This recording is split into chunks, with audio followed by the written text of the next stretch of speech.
Double checking.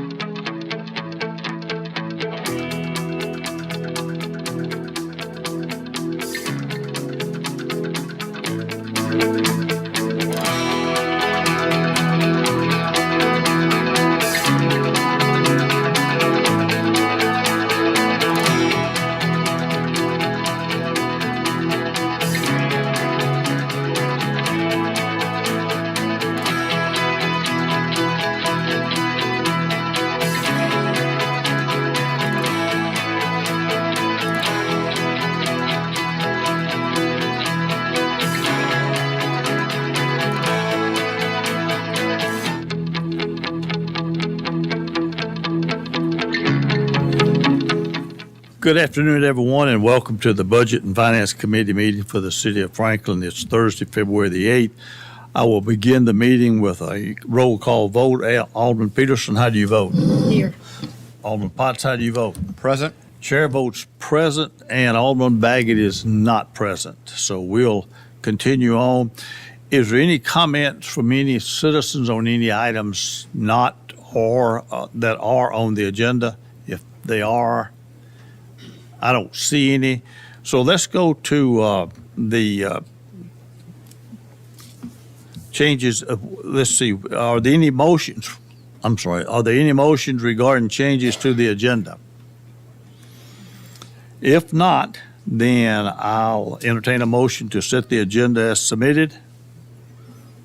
So moved. Second. Proper motion. Let's do a roll call vote. Alderman Peterson, how do you vote? Yes. Alderman Potts, how do you vote? Yes. And the chair votes yes on that. So we will leave the agenda as is. Let's then go to approval of the minutes. Any corrections, deletions for as far as the minutes are concerned? I move for approval. Proper motion or a second? Second. All in favor? Oh, I'm sorry. Let's do a roll call vote on that also. Alderman Peterson, how do you vote? Yes. Alderman Potts, how do you vote? Yes. Let the record show that Alderman Baggett is here.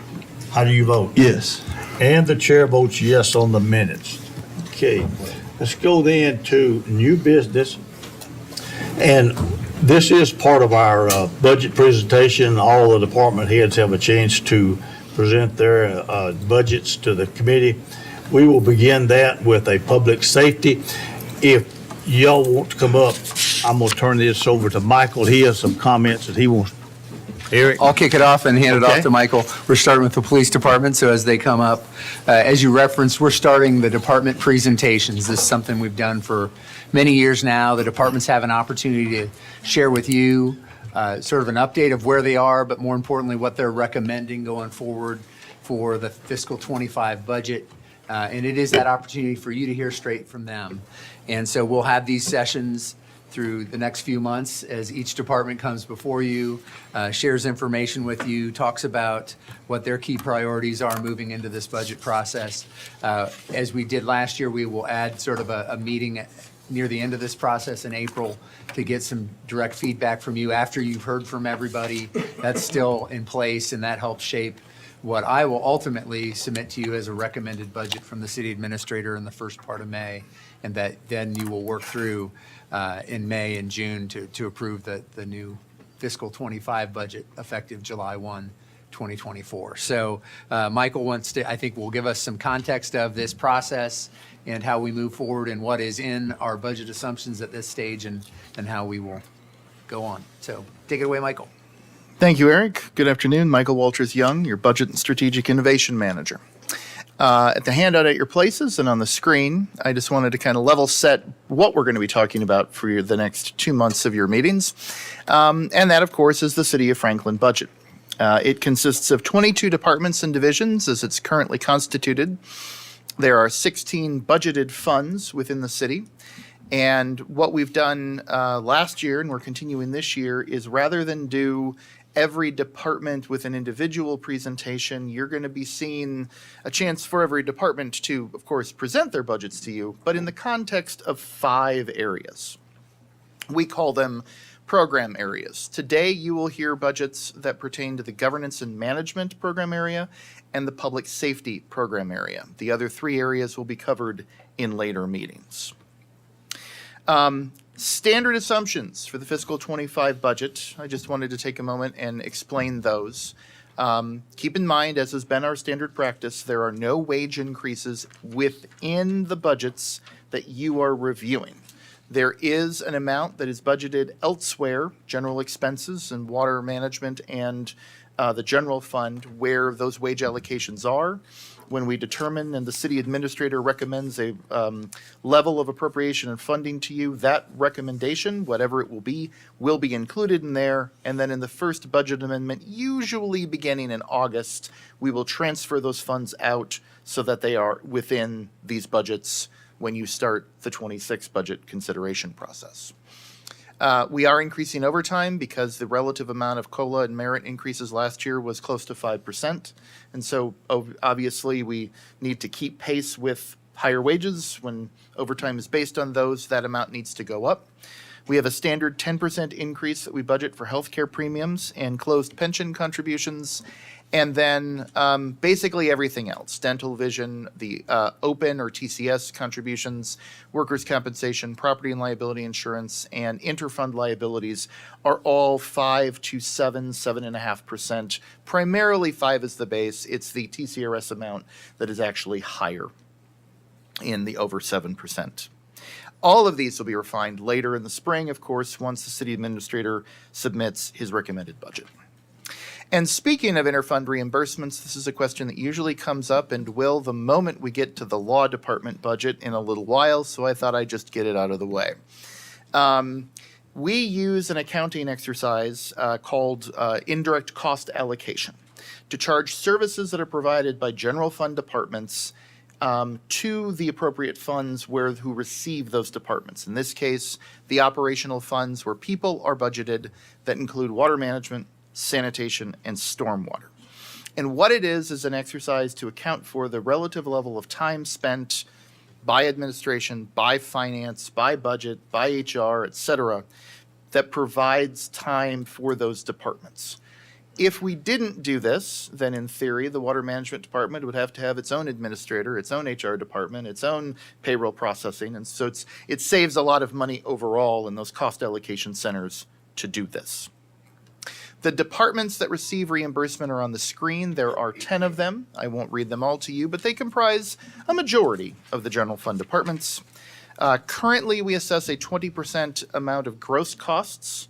The only one that does not include is revenue management, because the revenue management department has a majority of its function and time spent in the billing and collection of monies for water management, sanitation, and stormwater.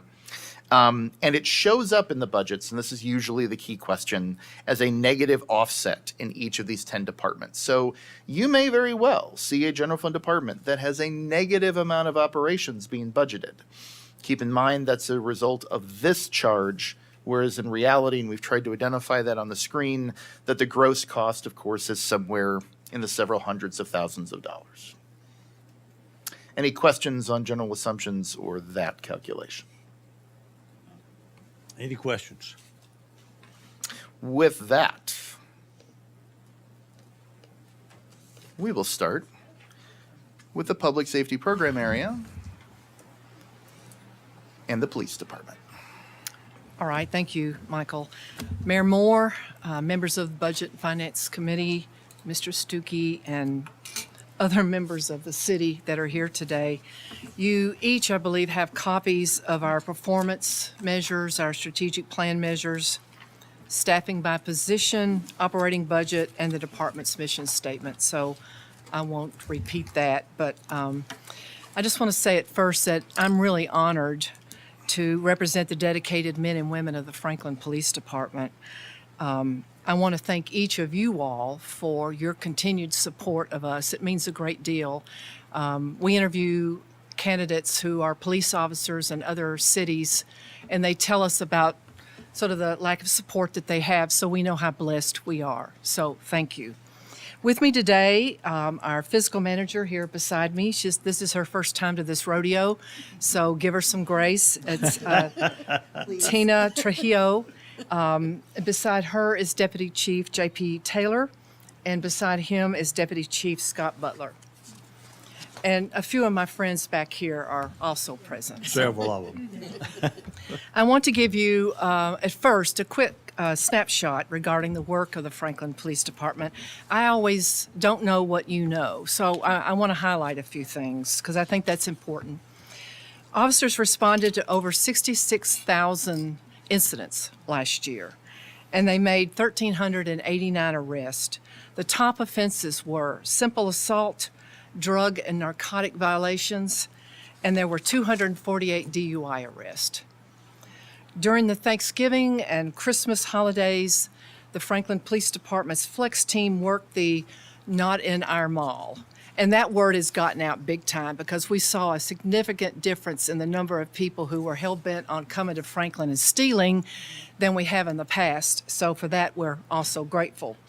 The Flex team, just during that one period, like 3 weeks, made 41 arrests and wrote 17 citations and recovered over $4,000 worth of stolen property.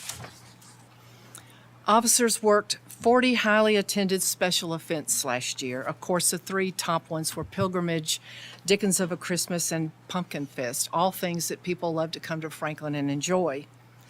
The total number of extra duty details were 1,801 last year, and the total number of hours that were worked by our officers for posted details was 16,574. This does not include all of the pop-up events that continue to happen and we respond to. While the jurisdiction of the city of Franklin is about 43 square miles, and we have about 90,000 residents, depending on where you look on the internet, these special events clearly boost our population to an additional 500,000 people a year. These events require significant planning and staffing to be successful and safe, and we give them our full attention. You might say that Franklin Police Department has a front row seat to just about everything that happens in our city, weekends, holidays, evenings, and our officers work very hard to keep the city safe. Go back, please. Our Honor Guard represented the city at numerous events last year. In May, they attended the National Law Enforcement Police Memorial in Washington, D.C. They escorted Police Officer 2, Jeff Carson's family. You see his widow and his son in that picture with our Honor Guard in Washington. And they added Officer Jeff Carson's name to the memorial wall. So we're very mindful of that, and we're also appreciative and feel honored that his name is there where it should be. The Honor Guard also added a flag with 2 blue stars. The next slide. No, I guess they're out of sync. They added a flag with 2 blue stars to our flagpole that's in front of the police department. The 2 blue stars represent Detective Leon Hester and Master Patrol Officer John McClendon. They are currently deployed overseas. One's in the Middle East, the other's in Europe. We look forward to their return later this year. And I also want to remind you that we have 34 military veterans that work for the city at the police department. And now the SWAT team. The Franklin Police Department SWAT team is the only Tennessee law enforcement team that's trained both tactically and dignitary protection. They won an award last fall when they competed against all the teams in Williamson County, and they were designated as the top SWAT team. One of the community-based programs the department provides is an active shooter class for the public. Now, we don't teach them to shoot, okay? What we teach them, and the goal is to make them very informed so that they know how to react in the event that an emergency situation occurs. And we've seen those all across our country. And I had a woman stop me in Kroger's not too long ago, and she said, you know, I took that class, and I just want to thank you, and I want to tell you that after church, I take my grandchildren to lunch, and the first thing we do is look around and say, there's a door there, there's a door there. If something happens, well, I'll go out that door. Okay, now what do you want to order? Well, that's the state of the world, and that's where we are. And I think it's important to make people aware so that they can react properly, and hopefully we save some lives. Captain Rick Klaus, who's here with me today, he's in the back, there he is. He commands our SWAT team in special operations, and last year he instructed 36 of these classes to the public. He also provided 17 CPTED surveys, that's crime prevention through environmental design, and he did that for a number of our private schools, churches, and businesses. For the past 8 years, Mr. Brad Lewis has built some amazing toy boxes to brighten up the holidays for some children in our area.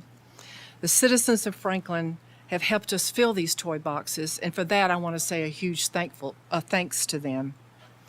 One of the local television stations did an incredible story about this legacy that he provides, and the Franklin Police Department, the partnership that we have with Mr. Lewis to remember his grandson and his daughter. I mention this because this story has been nominated for an Emmy Award, and we look forward to seeing the results of that soon. We just had our 8th reaccreditation on site. The department was originally accredited by the Commission on Accreditation for Law Enforcement 23 years ago. The on-site process is extremely intense, as it should be. I received the final report that's going to be submitted to the full commission, and we will go up for review next month. And I want to read you just real quick something that the team leader said that came to Franklin and visited. He'd never been here before, and this was his comment. During this site-based assessment, it was clear the agency has developed robust policies and procedures that mirror the spirit best practices established by the Commission. The agency constantly reviews and assesses their policies and procedures to ensure that each officer has guidance of the agency's expectations. These efforts have established a well-trained police department that is committed to providing the highest level of police services. The final review, as I just mentioned, will go before the commission next month. And I also want to tell you that we're also accredited through the state of Tennessee through the Tennessee Association of Chiefs of Police. Now, we continue to strive to be a professional law enforcement agency. We believe that the public we deserves only our best. One last issue I want to speak to is the number of mental health calls that our officers are trained for and respond to. Last year, Franklin police officers responded to 142 related suicide calls. Some were attempts, some were threats, and some were completed. They also responded to 62 overdoses. Now, I happen to think that maybe that's not the full story. So I started looking at another call for service, and it gives me potential concern about the mental health crisis. Last year, Franklin police officers responded to 6,796 welfare checks. Now, I mean, just think about that a second. That's pretty amazing. And they range from everything from, I work with Mr. So-and-so and we haven't seen him and we can't get him to answer the phone. It's been 5 days. Could you check on him? There's a person walking down the middle of Carruthers and they don't have any shoes on and they're talking to themselves. Would you please check on them? So it's those types of calls that we continually respond to. The next thing you should have, there it is, yay, the organizational chart. And I know that Mr. Stuckey wants to speak to this as well. So I want to highlight off the top, one of the areas that is a key emphasis as we look at this budget. You've heard me say this before, but one of the things we look at in every budget is especially our compensation plan and where we are with that. About every 3 years, we do a full review of the entire compensation plan. We did that 2 years ago. This year, we're due to do that next year, but this year we are putting some additional emphasis in public safety. And quite frankly, 2 years ago, we really raised the bar in that area in pay, and that was a good thing.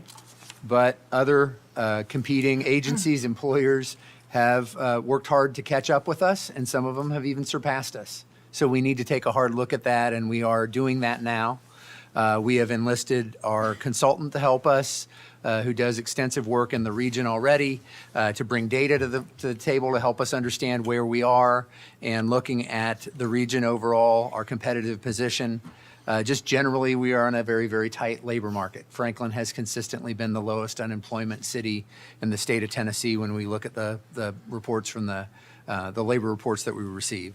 So we've enlisted that to help. The chief's engaged in this discussion, as has HR. We've had other folks in the department come forward with their ideas, their concerns, and so we're fully engaged in looking at that, and that's going to be a key priority for us. We've identified some strategies. We're going to keep working through that, but this budget's going to reflect that work and where we think we need to be to preserve that goal, which is to always be in that top tier in how we compensate our folks so that we're highly competitive. We ask a lot of our people, but we also want to make sure we're compensating them at a highly, highly competitive rate so that we attract and retain the best people to provide these vital services. And so we're a little farther along in the review of the police pay and where that stands. Fire is also ongoing, and that work will be coming forward here shortly to look at that deeper as well. And we're engaging our team and looking at what those options might be, and that will be what's reflected in the budget that comes forward to you. Thank you, Chief. But that's not reflected today.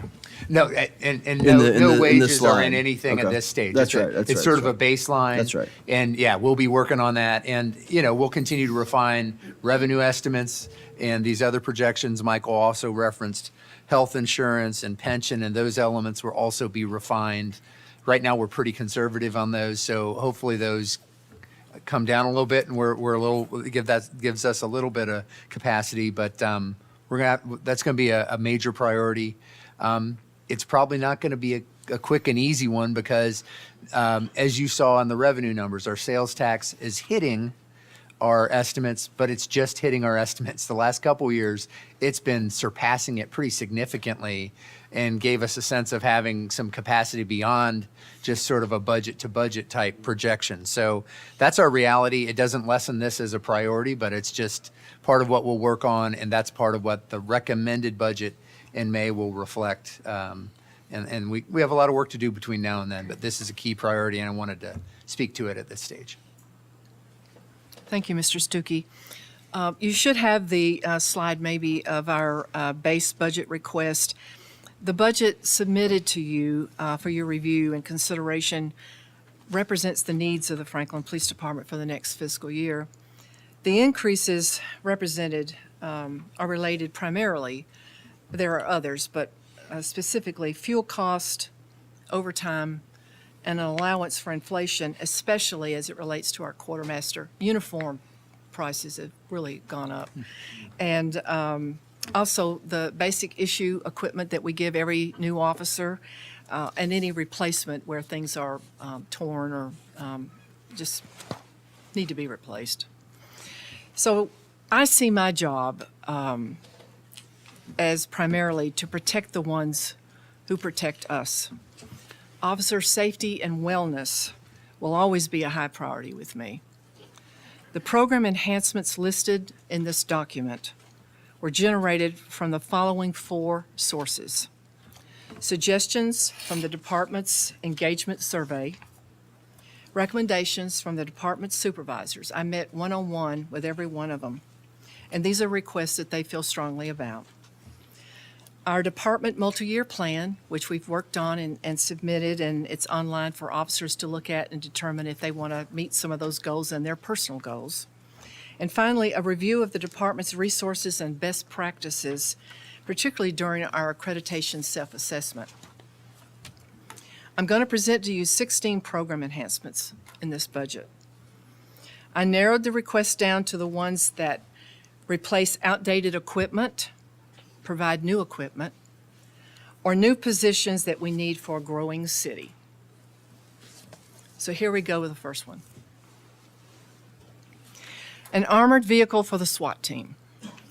This vehicle would be used primarily during critical emergency events to move in and safely rescue or recover someone. They're possibly injured or in a hazardous situation where they need to come out. It could be used as a safe rescue vehicle during severe weather and also events that are called for off-road. The armor protection of this rescue vehicle offers officers the ability to get in close to a situation and limit a bad actor the ability to evade the police or cause casualties to the public and to my officers. The push-pull capability of this vehicle can be used to clear a blocked road in an emergency situation. I mean, if the road's blocked, we're going to get it unblocked real quick. So that's number one. Number two, and there's several members of our dive team sitting behind me, and that's to replace 3 different pieces that are listed here in their equipment that they need. First of all, 9 new dry suits. The current ones that they use are 15 years old. Several have been patched and they're beginning to degrade. That's not safe and it's not okay with me. This team trains on a regular basis to be at the top of their game, especially when the Harper River overflows the banks. They're ready to go. Dry suits are designed to keep a diver or a swiftwater swimmer warm in cold weather. And I don't know if you've ever been into the Harper River, but it's about as cold as it can get. Second, 3 earphone mics. These mics allow submerged divers two-way communication during recovery operations. This would include a full face mask designed to allow communications with other divers, and it provides clear quality even in deeper depths. And finally, 5 wrist-worn computers. The current ones in use are 16 years old, so you can imagine the technology is pretty outdated. They need to be replaced. They severely hamper the diver's dexterity. These computers provide the following information to a diver: the depth of the water, the amount of oxygen remaining in their tank. Well, that's important. They log the amount of carbon dioxide that's built up. It keeps a record of the dive, and they serve as an underwater compass, which comes in handy, especially if it's dark underwater. The next item, number 3, is RMR pistols. We want to start the process of trading our current Glock pistols for RMRs. It stands for Ruggedized Miniature Reflex, and Glock makes these as they make the ones that we currently carry. This pistol has a micro red dot sight that is highly accurate and durable. The RMRs have become the gold standard for law enforcement agencies. They are highly accurate and represent the next generation of law enforcement equipment. As we all know, Franklin is an urban area with a dense population. Should an officer have to, unfortunately, need to defend a member of the public or themselves, we want the most accurate weapon possible to avoid striking unintended targets. This recommendation came up several times in the employee survey and during my meetings with my supervisors. The price that you see includes the following: the holster that fits this weapon, the optic, 130 pistols, and a $300 a piece discount for our current Glock pistols as a trade-in. So what's Number the capacity on that? I'm sorry, What's the magazine capacity on that? I'm not sure. Do you know? 18? 16. 16 to 18, yeah, with one in the weapon and then the magazine. Okay. Number 4 is a new position, which is a sergeant for the Flex Intelligence Unit. I didn't know if you knew exactly what that crew does, so I wanted to give you a real brief overview. The Flex Intelligence Unit has become a critical function of the Franklin Police Department. Their responsibilities not only include vice, drugs, organized crime investigations, but it also entails the collection, processing, and sharing of suspicious incidents and criminal intelligence relating to criminal and homeland security activities. They perform an intelligence scan before and during every event that occurs in our city. So this is ongoing every time people are downtown, going to Pumpkin Fest, any event in the downtown area at the park, they're constantly monitoring. They have each been trained in dignitary protection and high incident responses. They are a plainclothes undercover detail. So that's why you don't always see them. They're there. The Flex unit is also responsible for ensuring outstanding criminal warrants are documented and served. They provide prisoner transports, particularly those that are out of state that are being extradited back to Franklin. They also work with mall management and security, plus all of the major retailers throughout the city regarding organized retail theft rings. This highly trained unit works closely with their law enforcement partners locally, county and state level, and federal. Just today, we were in conversations with the Secret Service and recently with the Capitol Hill Police. We never know who's going to be coming to our city, so we work closely with those partners. Adding a sergeant to this unit provides an additional level of supervision and management. This position would also maintain documentation for the department's confidential drug fund, which we'll also talk about at the end of this presentation. Due to the nature of this unit's responsibilities, an additional layer of supervision is highly desirable and needed. Next, a training sergeant. This is also a new position. Training has often been cited as one of the most important responsibilities in any law enforcement agency.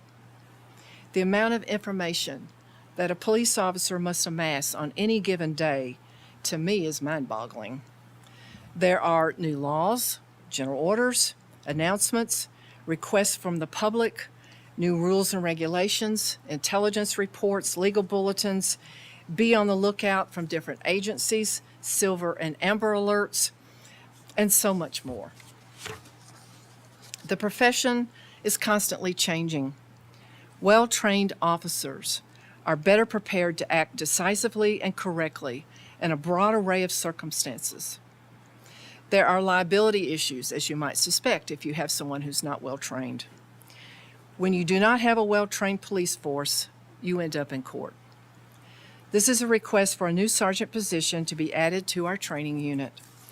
Their responsibility would be for basic, in-service, and remedial training regarding defensive tactics, firearms, non-lethal weapons, current written directives, and laws covering these topics. And now number 6, which is back to Flex and Intelligence again. This would be for an analyst. There's currently a position of crime analyst on our organizational chart, but it's not funded.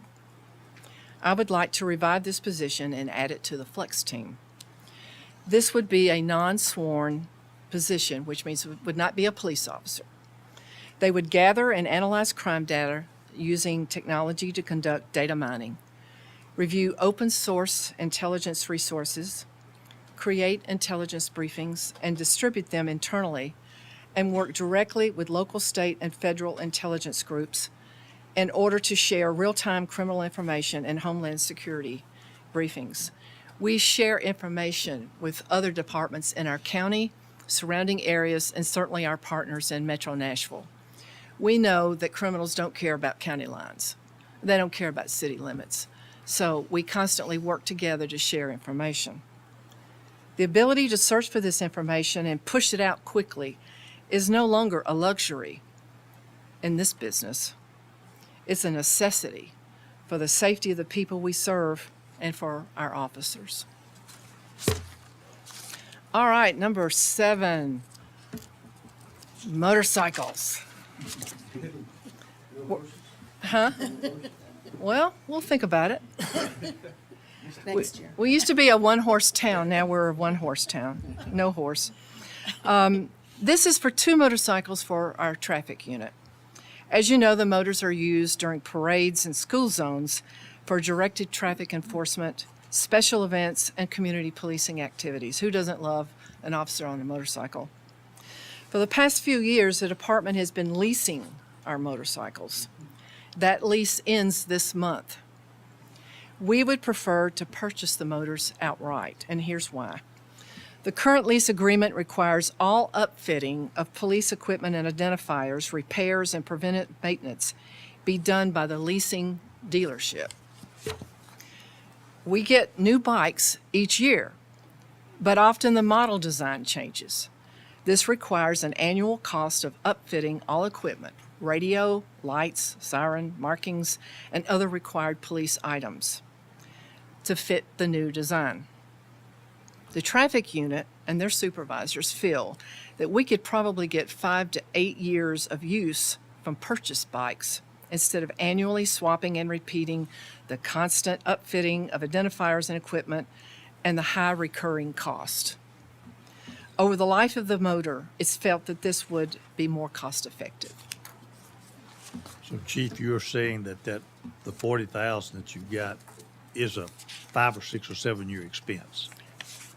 We feel like once we buy the motors and then we put everything on them, then we think they're good to go maybe 5 to 8 years. All I right. think that's a much better investment. We certainly would like to try that. And they feel real strongly about it. They take good care of those bikes. I mean, they always look sharp. They sure do. Thank you. All right. Number 8, Employee Assistance Program. Excuse me. We'd like to extend behavioral health and wellness assistance to our police employees. The city covers payment for the current contracted EAP. If an employee wants to go to someone besides who's offered with the employee assistance, we're proposing an extended menu of support. This request would cover this opportunity of extended menu without police personnel having to use their insurance. We'd like to have the option to cover more hours of support for any of our personnel who request it. This was highly recommended by several of our police supervisors during my meetings with them. And we know, like many of the occupations in public safety, that this is a very stressful, just the calls that I mentioned that they respond to is enough that we want to make sure that they're well, physically, mentally, spiritually, whatever we need to do to let them get to work the next day. You may remember we added a dedicated counselor a few years ago. This would build off of that. This would provide additional resources that could be added to fit specific needs for the department. So this really builds on that. It's not a replacement for it. It's an additional support. Yes. So, you know, we've done similar efforts in the fire department. So this is in parallel, recognizing some of the unique needs and that there may be additional counseling support services out there that are more tailored to helping public safety deal with those unique challenges that come with the job. And I'm also mindful of my 35 military veterans. We check for PTSD. I have 2 that will be returning after deployment for a year, and one of the first things we do as part of our policy and our accreditation is do a debriefing. And we do a lot of debriefings after major events, after a suicide or some terrible event that's occurred with some of the members of our community, maybe children or our elderly. So it's an important piece, and we appreciate that what you said, Mr. Stuckey. We think it's important for their health. Number 9 is a receptionist for the police department lobby at the front desk. It's empty right now. This would be a new position. We have a lot of foot traffic, and I know you're not sitting there every day like you know some of us are that sort of see who comes in, and I listen to the radio, I hear who's requesting an officer at the police headquarters. They don't realize it, but officers aren't in that building. They come in for roll call for about 15 minutes 3 times a day, and then they hit the streets. So if they come there looking for an officer, we have to call one back to headquarters to help them. We do have a lot of foot traffic at the police headquarters. We know that people stop in for assistance. They ask questions, they need advice, they need direction, sometimes they need a police report. The responsibilities of this position would be customer service to the public, answer the department's direct phone line, receive mail and packages, office supplies, and sometimes subpoenas, Notify police personnel when a visitor arrives. If a detective is upstairs and they're waiting on a witness or a victim to come in, then they would be notified that they're present. And act as a backup for any our records personnel. The receptionist desk was included in the department's original floor plan. I think you see it on one of the slides, and it was for that purpose. We know that our location in the city is very strategic. We're right in between downtown and the historic area. So we have a lot of tourists that go up and down in front of us on Columbia Avenue. A lot of the tourists come in, so we often end up being a welcome center, if you can imagine that, in uniforms and guns. This position was originally filled by 2 part-time employees. They have both retired years ago. So we would like to fill it with a full-time person. All right, number 10, evidence tech. This is an addition to our evidence unit. Currently, they have 1 evidence tech, so this would be 2. As a critical part of our accreditation standards, the property and evidence control function is responsible for the security and control of seized, recovered, and evidentiary property, as well as abandoned, lost, or found property. They are responsible in helping to guarantee a successful prosecution at criminal trials, and they have to facilitate the timely return of property to the owners. They are key in establishing the Franklin Police Department's reputation as a trusted and honest agency. As I said, we currently have 1 evidence tech for the evidence function. Responsibilities and workload have increased year over year. Again, they receive and log and they document and they store all found property or evidence, and this is related to a crime, an arrest, or search warrant. As per our accreditation standards and best law enforcement practices, all evidence and found property must be tracked regularly, and it's audited. We have surprise audits. They also complete reports for the Tennessee Bureau of Investigation, and they testify in court regarding the chain of evidence. How many people touch this evidence, and how is it documented? And finally, they prepare exhibits for the district attorney's office. I thought you might be interested in some totals for last year. I'm a visual person, and I like to know numbers too. In 2023, they were responsible for 39 vehicles, 135 guns, 534 drug cases, and 2,214 property cases. They are currently managing over 16,000 items in the property and evidence area. So they have to maintain the security and also keep up with where things are and the status of every piece. They should be able to go right to it and tell you where it is and what's going on with it. All right, number 11, Victim Advocate Court Liaison. Again, this is a new position. Criminal Investigations and Special Victims Unit is where this would be assigned. A victim advocate would serve as a support liaison by providing crisis intervention and referral assistance to victims of crimes and survivors of traumatic events, after somebody's had probably the worst day of their life. They work closely with the Williamson County Courts and the District Attorney's Office to facilitate a much more streamlined process for court appearances and testimony. They would also ensure witnesses are comfortable testifying and attending court to help prosecute these cases. I personally believe that we have an important role to play with a victim witness assistance process, a role that no other function of the criminal justice system can effectively perform. We are hypersensitive to their safety, to their family, especially their children, and what they've gone through. Since police officers were probably the first ones on the scene after a horrible crime has occurred. The ability to fill this position would be a plus for our department, especially if this person were bilingual. All right, number 12. And this is kind of fun, I hope. Virtual reality simulator for law enforcement training. All right. Don't go crazy on me, all right? But this is a state-of-the-art technology, and I've looked at this. Other counties are experimenting with it and love it. The scenarios available are spot on for contemporary law enforcement. They include scenarios for active shooter calls, use of force situations, de-escalation, a person in crisis, which I've already told you we deal with that almost on a daily basis, and community engagement.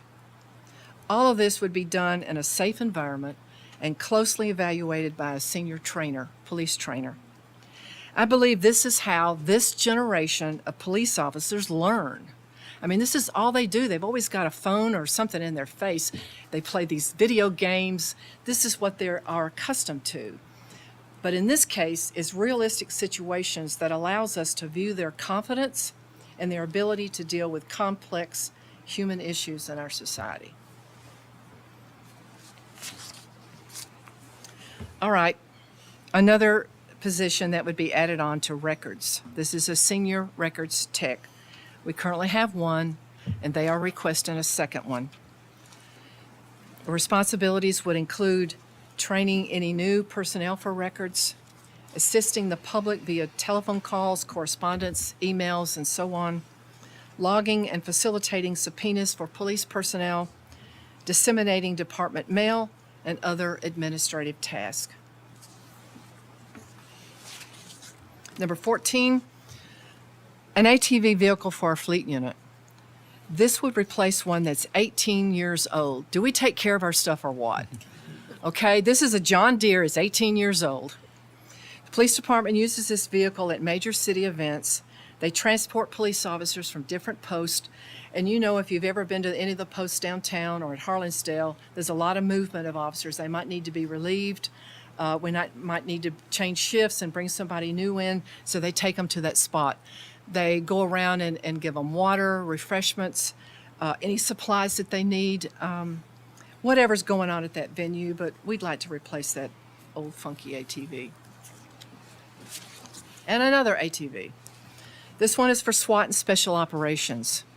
It has a seating capacity, this particular one, of 4 people. We're requesting to replace the current one that is 11 years old. SWAT personnel use this ATV also during special events, especially at Harlansdale. They patrol the perimeter of the park and also the perimeter of the river. And this may pay another special purpose when we open that pedestrian bridge there by the park. They also use it during training exercises and operations of long duration. And last, a new steel storage building. And then the dimensions we're looking at are 30 by 40 by 12.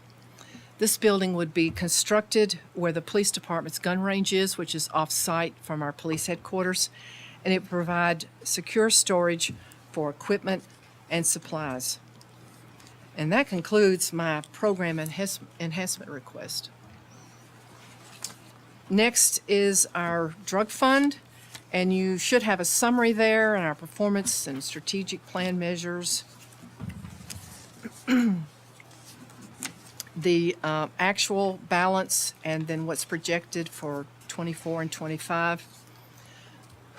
I would just like to remind you that this is a confidential drug fund. It's established by state law.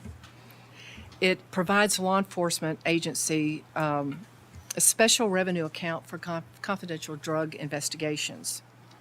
The revenue that builds this comes from drug offense fines, any cash forfeited through the court system, and the sale of forfeited property from illegal drugs. So if they bought a car with money that they made selling drugs, we get the car, we sell it, we put it in the drug fund.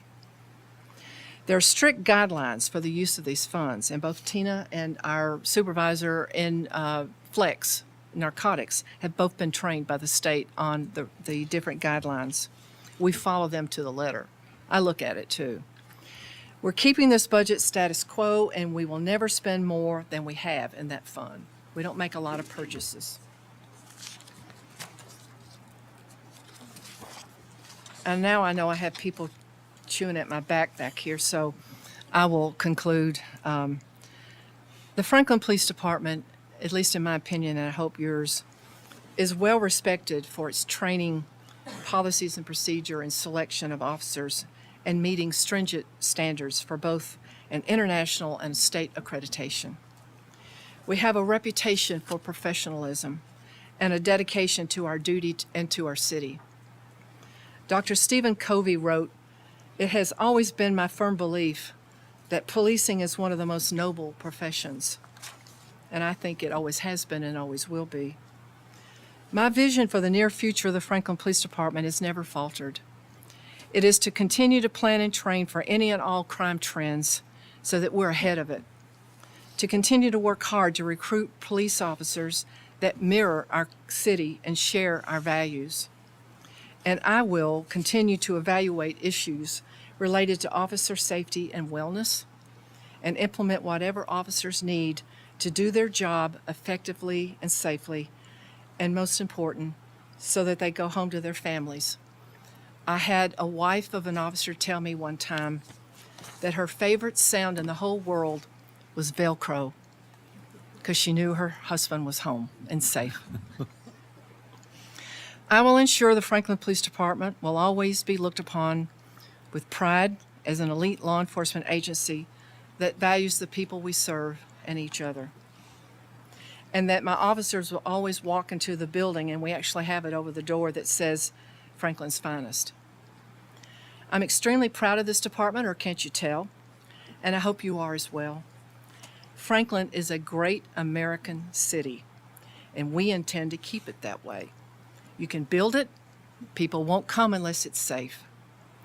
As our city continues to grow, your police department must keep up with that growth. And I want to thank you for your attention. I don't know if you have any questions or not. Alderman Dagger. Thank you, and we do support our law enforcement, and the citizens support law enforcement. And a couple of questions. Do you feel like we have an adequate number of sworn officers on every department to ensure the safety of our community, no matter the situation, in all shifts? Well, it's not a surprise if I tell you that the United States is suffering from a lack of people who want to be police officers anymore. Understood. So And Franklin is the same way. I So- do have some vacancies. They're not exorbitant. And we have an opening constantly. I'm swearing in an officer tomorrow. He's a lateral officer who came here from the state of Oregon. And so we continue to reach out and recruit. I was at the Tennessee Chiefs meeting today, and they said that overall, in fact, this came from the Post Commission director, there's like an 8 or 10% lack of officers throughout the country. So then, no, we don't have We- enough because of the nature of the. Yes. Of the, We- yes, we do have enough. There's no wrong You're answer. answering me in the negative side. If I answer in the positive, Do we have enough? we will never have enough. I mean, Mr. Stuckey knows I'm always going to ask for more. But right now, we're doing fine. We're holding the line, but we do have some vacancies. Do we have, how many approved positions are there? 136 And how- budgeted, I thought there was 100, and how many are filled? 129. 29 to what? 130? 6. So we're 7 short. Yeah. Do you seeing the applicants that we receive, are they the caliber that you think, the highest caliber applicants that are out there? With no offense to those that are applying and are probably could be listening, but do you feel like we're getting the highest quality caliber applicants I that are think possible in our area? I feel like we're attracting some good candidates. We won't compromise our standards. I understand. Yeah. And so, when they test, and by the time they get in front of us to interview them, we ask them pretty pointed questions, and we will never sacrifice our And I know we won't, standards. but I think with the pace of growth, 136 officers in our size city, is that enough officers for our size city to maintain the safety standards that we expect? Is that enough? Well, our goal is to get to that 136, and then we'll see. Mr. Stuckey has been very gracious in letting us overhire if we find quality candidates. So we will continue to do that throughout the year. I have real concerns, and you've talked about this. I have real, very serious concerns because, and the governor just put out another budget with more money for highway patrol. I'm very concerned that and I appreciate the city administrator addressing this before, because I really do appreciate that. But I think it is a very serious thing when we are not the department of choice because of pay, when we are the department of choice because of the kind of work we do and the support we have in the community. And this community, there's a few things that this community will pay for as far as citizens. Now, I know the budget comes with complications and how to get the money around to it, but I can say this without reservation that the citizens of this community want to make sure our police officers and firefighters are highest caliber, they feel appreciated, and they're not looking over their shoulder at another opportunity when they love the work they're doing here. And it is vital, however we get there, get creative, but it's vital that is when someone comes in your hardest hour of your life, when a crime has happened or could be happening, or you're scared or something, I want the officers to be happy, first of all, with the job that they're in, but second of all, them to be the best, highest qualified, want to be here officers, that are available in our marketplace. And I think we have them, and we've had them on in the department for a long time. And so taking care of those that have been here, but also making sure we're backfilling with the next generation of the highest quality, highest caliber officers, and they don't go, with no offense to my state patrol friends, like they go and take a higher paid salary, or maybe higher, maybe lower, I don't know, but like in writing tickets on the interstate when they want to be doing the work that we're able to do here, because we have such a rich variety of experiences. So I appreciate you answering my questions. It wasn't a gotcha question, but it's just hopefully eliminating my desire to really solve this. And we did do a lot, but we need to solve it. And that's the last thing. If the citizens knew some of the things that I had been tossed around, that I've been involved with and hearing about, they would not want our police officers feeling, some of them feeling the way they're feeling about where our pay is going. And Eric, we got to fix this, and I know you're working on it, and I appreciate you bringing it up. But we've got to make sure that we are the first choice of the highest quality applicants. And we're not they don't get a job there, they don't get a job there, and then they come here. And I think that's happening to some degree. But that's why I asked you that, if we're getting high quality applicants. But you seem to say we are. So please continue down that path of getting this fixed and make sure that we are the top choice for law enforcement officers to work in Franklin. Thank you. Alderman Anybody Potts? else? Oh. I'm sorry? I didn't know if you were going to No. reply. Thank you, Mr. Chair. Never mind. I'll move forward. Everybody's kind of leaned into the mic a little bit. First, Chief, thank you very much for the presentation. Thank you. It's always great to have you and everybody that's here represented. I get excited when I actually see the enhancement requests that our emergency responders need. Just from the standpoint, I know that you're forward thinking. I know that you are, and unfortunately, between police and fire, you are thinking worst case scenario and how do we get the best equipment to address those worst case scenarios. And so when I see the armored vehicle and I think about the recent shooting that took place at one of the hotels just off of 65, I thought and prayed immediately for the safety of everybody involved, and having the right equipment is there. Again, this is a great list, and I look forward to seeing the fire department's list as well. But I do want to make sure, as I've come on board, my focus has always been supporting our police and our fire and our emergency responders, because I do consider it the backbone of our community. And I do get a little bit concerned as I was speaking with another municipality and also at the state is making sure that we are attracting and retaining those employees. And this is, I don't feel like this is a negative reflection on anything that's being done by chief or by the department, but it is our state of being right now, and that there are fewer people that might not want to be serving, but attracting those people is so important. And Eric, the pay study that you mentioned just a few minutes ago at the beginning when Michael had first started, I think that's essential right now. I think that if we're listed at the top of all of those lists across the country for so many different reasons, I want to be at the top of the list for having the best emergency responders across fire and police and all aspects. And I know sometimes that attracting that does come with pay and compensation in different ways.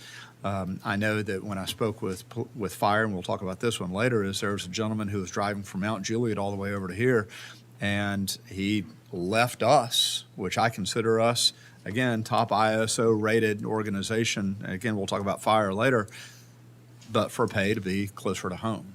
So I want to make sure that we've got workforce housing here in the area. I want to make sure that we've got pay that is attracting people so that they're not wanting to leave. And so it kind of reiterates a little bit of what Alderman Baggett said, but I just want you to know that got 100% of the support here.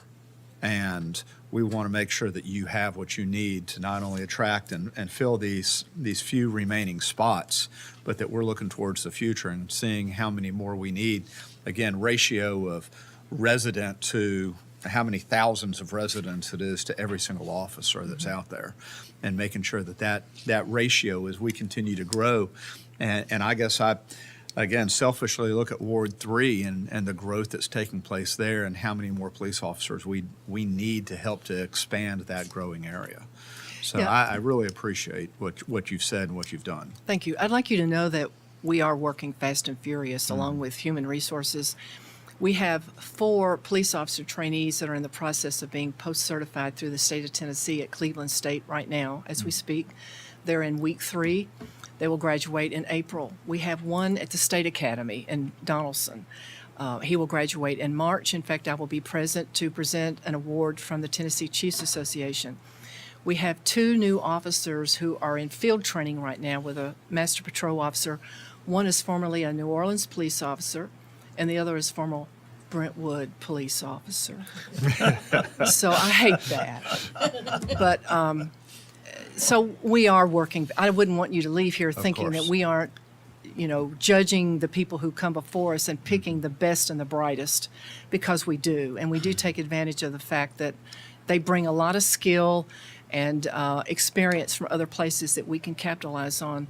The man we're swearing in tomorrow was with a sheriff's department in Oregon for 8 years. He, prior to that, was 4 years with the Army. He was in Iraqi Freedom, and he won or was awarded the Bronze Medal and several other medals for his service. And he was in fact, he was the lead entry team member of a regional SWAT team. So that's brand new officer in Franklin. He's moved his family to Williamson County, and we'll take advantage of all that knowledge, skill, and ability that he brings to us from somewhere else that somebody else paid for. Exactly. So we are working on that. I don't want you to think that we're not. When I was a Metro police supervisor, it was not unusual for us to have 3 weeks of interviews and testing. I mean, there'd be hundreds. And it used to be that way here, I understand. And now Nashville has around 200 vacancies. So it's difficult. We've not lost anybody to the Highway Patrol, so that's a good thing, because they're paying, the mayor, the governor has made it very lucrative to come there. So one follow-up question, and you just reminded me of it. Now, I may be thinking of a previous enhancement presentation, but and I don't think I missed it here in this one. But I know that when the FPD is having to address these mental health calls and potential suicide calls, having the right equipment there the bulletproof shields that I know I have seen in pictures that we have. When you did your presentation, it made me think of those shields, and I don't know if we have enough of those, if those are things, if there's other equipment, again, that's not listed here, but this is a great time to, put these things out here. We currently have the hard shell ballistic shields, and they're heavy. What we're working on now is buying 3 for each shift, so there's always one in the field. They are lightweight and collapsible, but they do the job better. So we hope to do that with our current budget. So that's something we're working on already. Excellent. That's why I didn't ask for it. We're hoping to be able to go ahead and purchase those and have them out there on all 3 shifts. And also one for the flex team, since they do search warrants. Excellent. Thank you for asking. Yes, ma'am. Thank you. Alderman Peterson. Don't really have any questions or comments at this point. But thank you for everyone that is working, and safety is a very important thing to many of our residents. So, it's realized by people moving in. That's one of the things that's important to them. Yes, ma'am, we understand. But again, thank you. Chief, thank you for the presentation.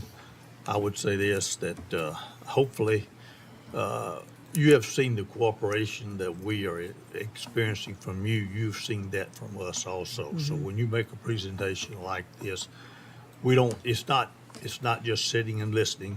That's right. We are absorbing that, and that's when we're looking at those requests, and know that we have to be competitive, know that you have to be competitive, but also trust you to allow us and let us know what you need in order to do the job and keep the officers of Franklin safe then. So, but we appreciate the comments that you've made and the presentation that you've made. I do have one question. Do you mind going back to one thing? Go back to the program enhancement request. Can you do that? Which one? The program enhancement request? Slide 14. Yes. Which one? All of them? No, no, the list. Is the training sergeant and the flex intelligence sergeant 168,000 each? I think with benefits, I didn't crunch those numbers, so It's the same? Yes, they're both Okay. 160. Yeah, it's got 168,776 to for both of equip them. them, their salary, their benefits, is everything, and they should both be the same. They're the New same. sergeants. All right. Is that what you meant, sir? That's what I meant. Okay. Any other questions or comments from Chief Faulkner? All right. I do have one more. Okay. Is there ever a pay disincentive for someone to progress in their career in the police force? So is it ever not advantageous financially for an officer to move up to sergeant and make less money? Or does that make sense? Does that question, do we have those kinds of, could that happen? You mean why someone would not want to take the sergeant's test? Know that they might make more money not being promoted to a higher rank? Overtime or If just they're- other If pay? they are in an assignment that they really like and they're getting shift differential and a lot of overtime and a lot of court time, they may decide to remain in that assignment. And not all of them want to be supervisors.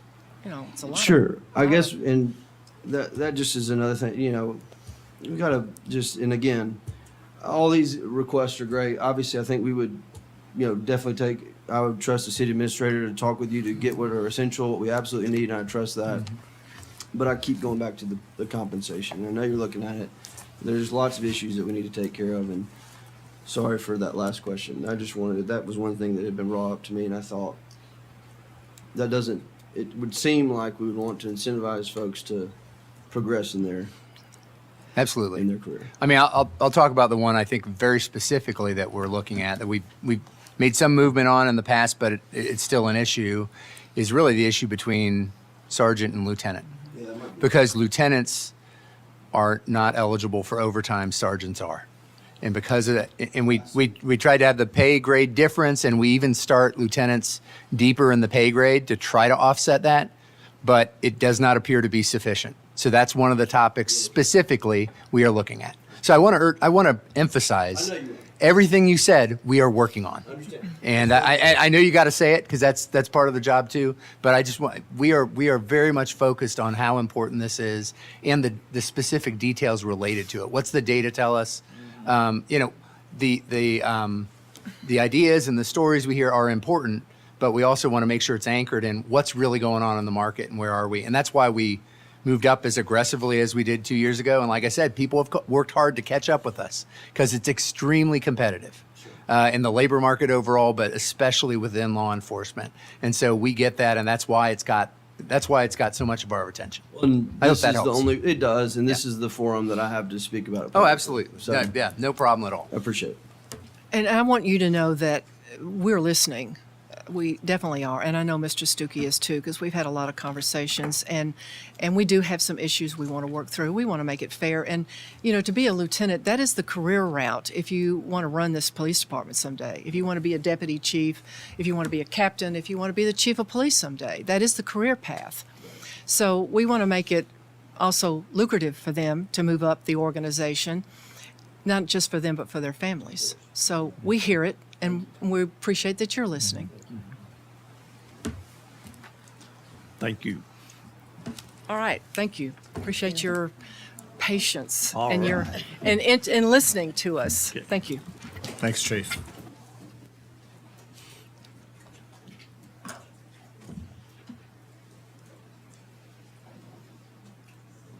Michael, do you want to lead into the next one? Next division up is our mighty Emergency Management Division. Scott, take it away. Ladies and gentlemen, good afternoon. Thanks for having us. My name is Scott Willier. This is, if you want to speak into the mic. My name is Gino Fantoni. And we are the two that run emergency management for the city. I promise to be brief, brilliant, and then we will be gone. I promise that. So we are a young department. We were established in 2022, just 2 years ago. So our budget has minimal historical documentation on the monies, and you will see that here in a minute. But we're a two-man, 24-hour team, on call, deployed, and here at City Hall. We can move on. These are our accomplishments we've had the last year and a half, and there are a couple I want to bring a highlight to. The first one is the completed the city's internal ASHER plan. To make you aware, ASHER stands for Active Shooter Hostile Event Response. So Gino, he can answer questions on that. He has spent hundreds and hundreds and hundreds of hours from local to county to state to federal, law enforcement, investigators, anyone who has an SOP on how to respond to an active shooter. Gino has visited to help piece that puzzle together in cooperation with our city's plan. So if any of those outside agencies come in, we know everything and anything. How are they operating on the radio? How are they responding? What frequency are they on? How many are they bringing? All the 5 W's with that. So that's been one of Gino's main accomplishments, and we appreciate that. Thank you. Gino has also completed the city debris management plan. We've worked apart with a TEMA All Hazards Incident Management team that helps us, again, network all outside agencies if anything happens here in the city. We can answer any questions on this slide if need be. Other than that, we can move on, Michael. Our organizational on. chart. Pretty simple. Our budget is modest. Can we go back for just 1 second? Yes, sir. Previous slide, 37. That's the current org chart, and then, Eric, we spoke that there may be. I'll talk about that when we get to administration about some potential adjustments. Yeah. Thank you. So as I said, only 1 year of historical reference points, but a very modest budget for a two-man crew. All right, we only have 2 PERs this year. One is for the road barrier system. Ladies and gentlemen, we've already seen those at all downtown events. We're just adding to our stash. Right now, we have about 16 in hold here on site. Our overall objective is to get roughly 55 to 60. One batch which is 8 barriers, plus the trailer that you have to maneuver them on, that's the $95,702. If we get those barriers, that set of 8, that takes us up to 24, and then we'll just continue every year. The overall objective of those barriers, as you've seen, we've had every type of vehicle apparatus out there to help block the streets. While effective, not quite efficient. And that's taking a force capability away from the department it's birthed from. So overall objective, have no city vehicles out there at any city event blocking a roadway. That's not their job. That's not what they're built for. The second one is for 3 GenMax fuel inverters / generators. Right now, we do have departments with generators on hand, but none are available for a quick deployment. These are handheld wheel-based generators that can be for quick deployments, for our own use or any MOU neighboring use that we may need. That'll help facilitate our daily needs or our emergency needs, and it'll deter us from going to the county to ask for their generators. So it just helps us become more efficient at our job. So you can do 3 8,700, 3 of them? Yes, for the total. Yep. Yes, sir. I have a quick question. Yes, sir. On vehicle barrier system, you said that includes 8 plus the trailer for 95.7. Yes, sir. Is that trailer, and since police was just here a moment ago, and for lack of better, whatever their ATV is without using a brand name, is the trailer able to be moved by that, or do you have to use a police cruiser or a truck? How are you, 1 ton. It needs a 1 ton pickup truck. a 1-ton pickup Extremely truck? expensive. They're heavy. And that's the streets department? Yes, they deploy it. Okay. The trailer is a hydraulic platform trailer that's designed to carry the trailer is hydraulically operated. The whole trailer actually drops to the ground so they can pull those barriers. They're 700 pounds apiece for those barriers. And there's 8. Technically, you could put 9 on them, but 8 is kind of reaching the capacity of the trailer and the vehicle that's going to be towing it. Okay. And where are these going to be stored? Right now, they're stored at the fleet facilities because that's where our street department can deploy it and grab it and utilize it from there. They go ahead and organize the deployment of them. But we do plan the actual closures and make sure that it's taken care of correctly. Okay. And explain a little bit more as far as the generators. I know you talked about deploying those and not needing to borrow them from the county, but exactly what would they be used for to support? Sir, for a whole array of items, if it's a downtown event, if it's a tent that the police department has to set up for any kind of intake or evidence processing, if it's a planned event at the park and we need extra light sets, really for our own IC trailer that we're getting for any capability that you may need light or power for a quick deployment without outsourcing it, those 3 will provide it. So it's cutting out any middleman that we may need from the county. Okay. Thank you. Yep. I just want a clarification. The number 1 is for 8 units only, or because you said we want to have 56. Yes, for this PER, This sir, is it's only 8. for 8 and the trailer to haul it. I would ask that I think these are fantastic.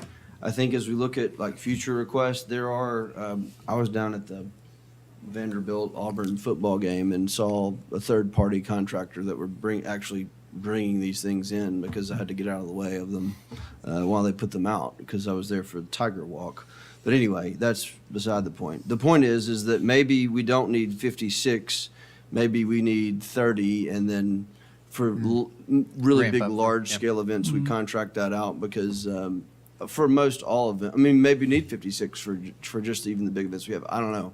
But the point was just maybe there's a capacity that we would like to own, and then if there's a really big event, we could short-time contract those. So just, I'm in favor of them, but just as we look at future, but they probably have a really long lifespan too, I would think. Absolutely. These things probably don't go bad. It's just, it's just metal. Can you break the cost down?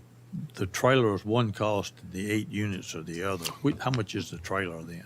Well, that comes as a package, It's a correct? package. Yeah, you can't Package. get them separate. Okay, all right. Any other questions? Seeing none. Thank you. We Brief, appreciate brilliant, it. and gone. All righty. Michael, do you want to lead into the next one? Fire. I don't know that they need much introduction, but we'll give a moment and need I'll more stall for chairs. time. Ladies and gentlemen, the Franklin Fire Department is making their way up.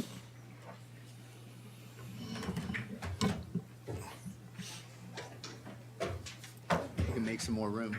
Grab a few more chairs.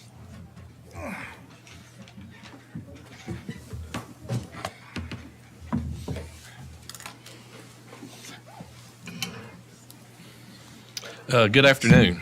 Good afternoon, Chief. I brought the ones that keep me out of trouble. So,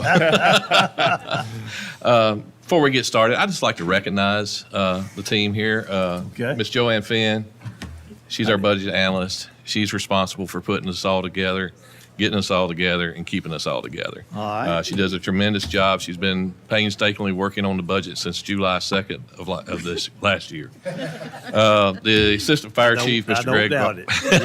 Just that one day. There's that one day. It's a holiday, I think. Our Assistant Fire Chief, Greg Baltimore. Greg.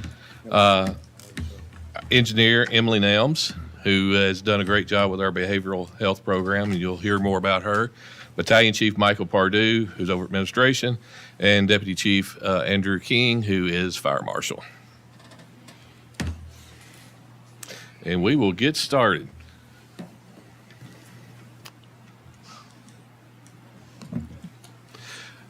So as we come here again this year, we're going to be asking for a couple of new initiatives. But just to briefly give you an overall view of the fire department, our purpose is to provide service through excellence. So that's what we found in our strategic plan several years ago. We've stuck with that, and our core values being professionalism, integrity, and compassion. And that's what we serve the citizens and visitors of this community every day.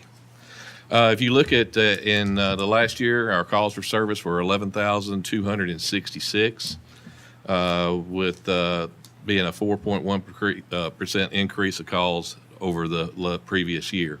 Our average response time to emergencies is 5 minutes and 33 seconds. I think it's important to note here that over the last 5 years, we went back to 2019, we've experienced a 43.4% increase in call volume, which averages out to about 8.7% annually. With that, our calls for service are going up, and some of our requests in here will reflect that need to increase our staffing to deal with that. Some of our major achievements that we've accomplished through this year is the automation of telestaff. Several years ago, we came to this body and asked for support of this software to help us do our day-to-day staffing, and it also helped us find areas that we could save money when we come to overtime and hiring personnel. Joanne, you want the ESO part? Or Andy, I'm sorry. Fire inspection.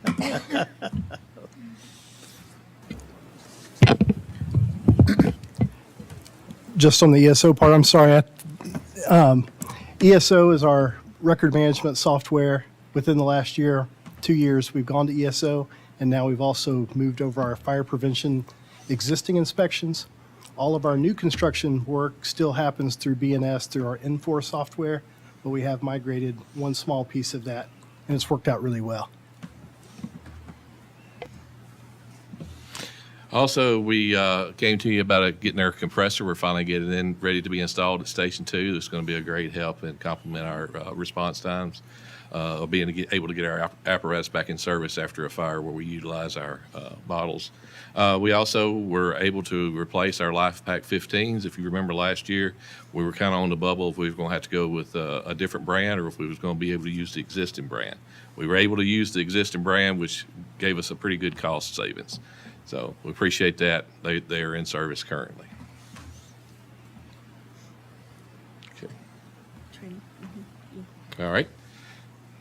So if you look at it, we talked about our department, our calls of service increasing, but this is what I like to highlight is the number of training hours that our personnel receive on an annual basis. As you can see, 54,024 hours of training was logged last year. That averages out to about 304 hours a person. That's a lot of time. That's also answering calls, going to pub ed events, doing the various maintenance around the station. So our men and women are very busy. Just to kind of look at, in 2007, myself and Jeff Elliott were the first two training officers at the training center. Prior to that, it was one. Today, we only have two. So as we've increased in call volume personnel, our training division has remained static, and you'll see a request for an additional training instructor in that as well. We have some new apparatus coming in. We've been challenged with getting delivery and getting things ordered. I appreciate Eric and Christine in working with us to be creative in funding these apparatus. We were able to purchase at today's prices and take delivery later on down the road. And I can't put the number to it, but there's been several cost increases on these apparatus from the time that we ordered them. All right, Emily? Yes, sir. Good afternoon. I'm happy to report that our behavioral health and wellness program continues to grow and expand. This past year, we were able to establish and train our peer support team who were able to assist personnel in various ways. We provided well over 100 hours of behavioral health education to both the fire department and the police department. Most notably, our referral program continues to be very successful. In 2 years, we've connected 42 individuals to behavioral health care. So that number is over 12% of both fire and police that we were able to make a connection for. So this directly impacted that many individuals in those departments. The budget allotted last year was a huge help in being able to connect and help and serve our men and women with this new program. So we thank you for your support.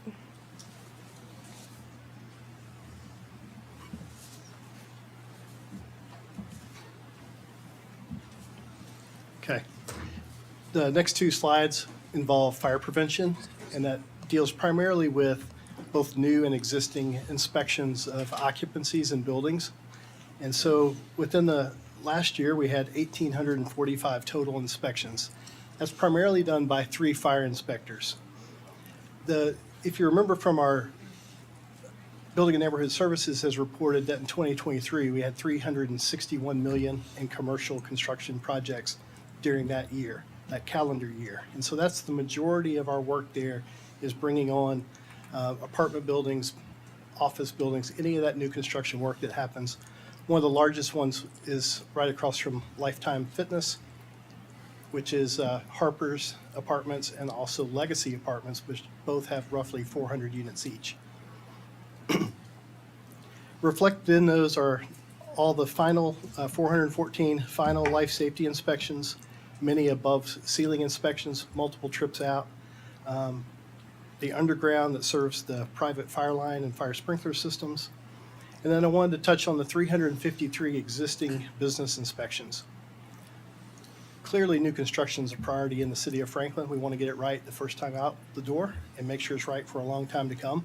But we still have to respond to all the existing buildings that are here and changes that inevitably happen. And so that's what we have been doing with those same three inspectors. And we're happy to report that the majority of those violations are corrected within a relatively short period of time. There's a few outliers there. Moving on to the next slide, talks about plan review. I want to thank Assistant Fire Marshal Kurt Edelman, who manages the majority of this process for the city and the fire department specifically, working in conjunction with DRT, the entire planning process to make sure that fire and emergency services are well represented in that process, and making sure that we're not missing something, including connectivity, connections between parking lots, water supply, making sure that everything is right before the building starts.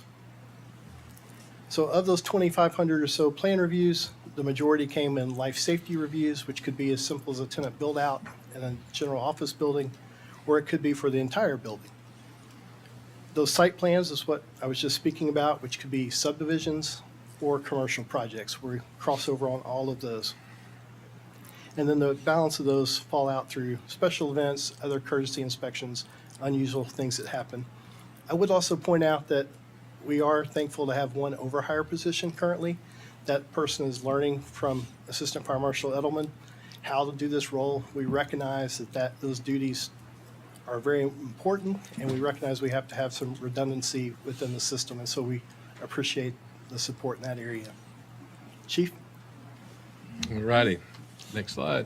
This is our current org chart. There's been no changes since last year. However, we do anticipate coming back to this body after the current budget, or this budget passes, and we will be making some changes in who reports to who. Okay.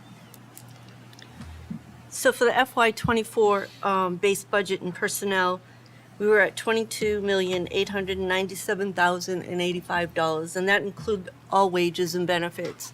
The FY25 base budget, our request is for $22,990,474, and that again is for existing personnel and benefits. So we're looking at a $93,389 increase, or 0.4% increase. And the fire department currently has 176 authorized positions. This is our employee turnover rate. We're averaging right at 10 to, I'm sorry. Our average turnover rate over the last 5 years has been 8.6 personnel. The reason I bring this up is this is due to retirements or people that have either gotten, went to another department or have just decided to get completely out of the fire service. The reason this is important, this is going to go to some of our adding of personnel in a program that we wish to pitch to you in the next coming slides. But I wanted to kind of put this on your radar that our average turnover rate is 8.6 personnel per year, and that's just going to continue. I think probably another item of interest is that 11% of our department have 24 years or more in the service. And Could you repeat that? 24. And how many? Oh, the percentage, 11%. 11%. Right, 24 years or 11% more. is 24 years of service or over, 16% if we include those that are age 60.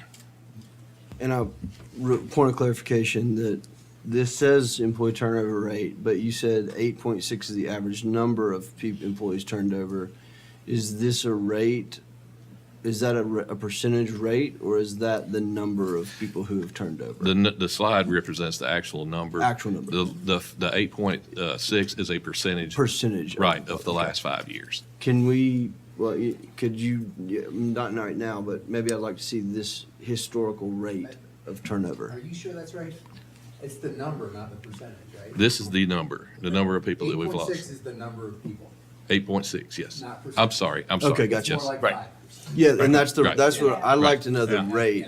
I'd like to know the just wanna be historical. clear. No, Yes, that's good. I apologize. No, you're good. 8.6 personnel. That's good. I'd like to know the rate of employee turnover in this same kind of situation here, if that's all right. Not right now, if we, It's about 5%.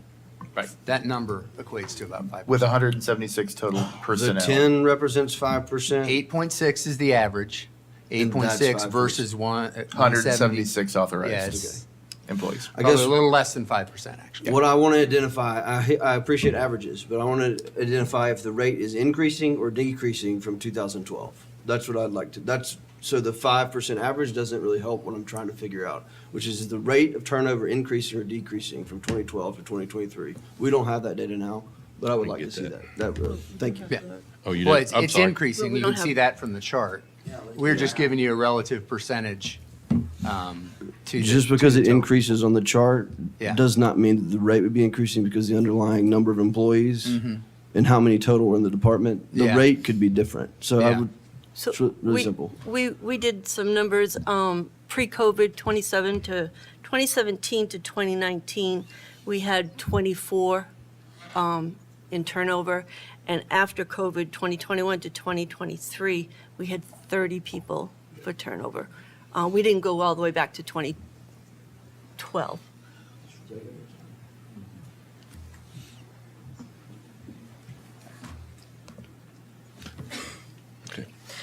So our base budget requests in operation, the FY24 operational budget was $3,154,384.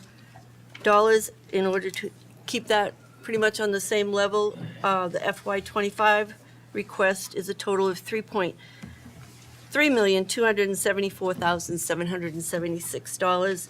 It's an increase of 3.8% or $120,392. A lot of that is attributed to because of apparatus computer replacements. Every piece of apparatus is equipped with an MDT. Those will all be coming due to be replaced this year. Station maintenance has gone up, as you all know. It costs a lot to keep our stations running. Testing and physical costs have increased dramatically this year, and also increasing costs for the maintenance of our aging fleet. Oh, me again. So our program enhancement requests, this year we had 21 requests.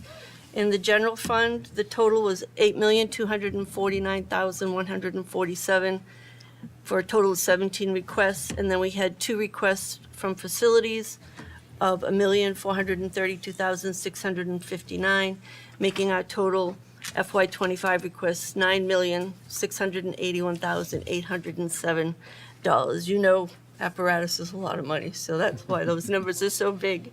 For all of our requests, we're looking at, out of the general fund, $9,525,444, and out of facilities, $3,874,659, for a grand total of $13,400,103.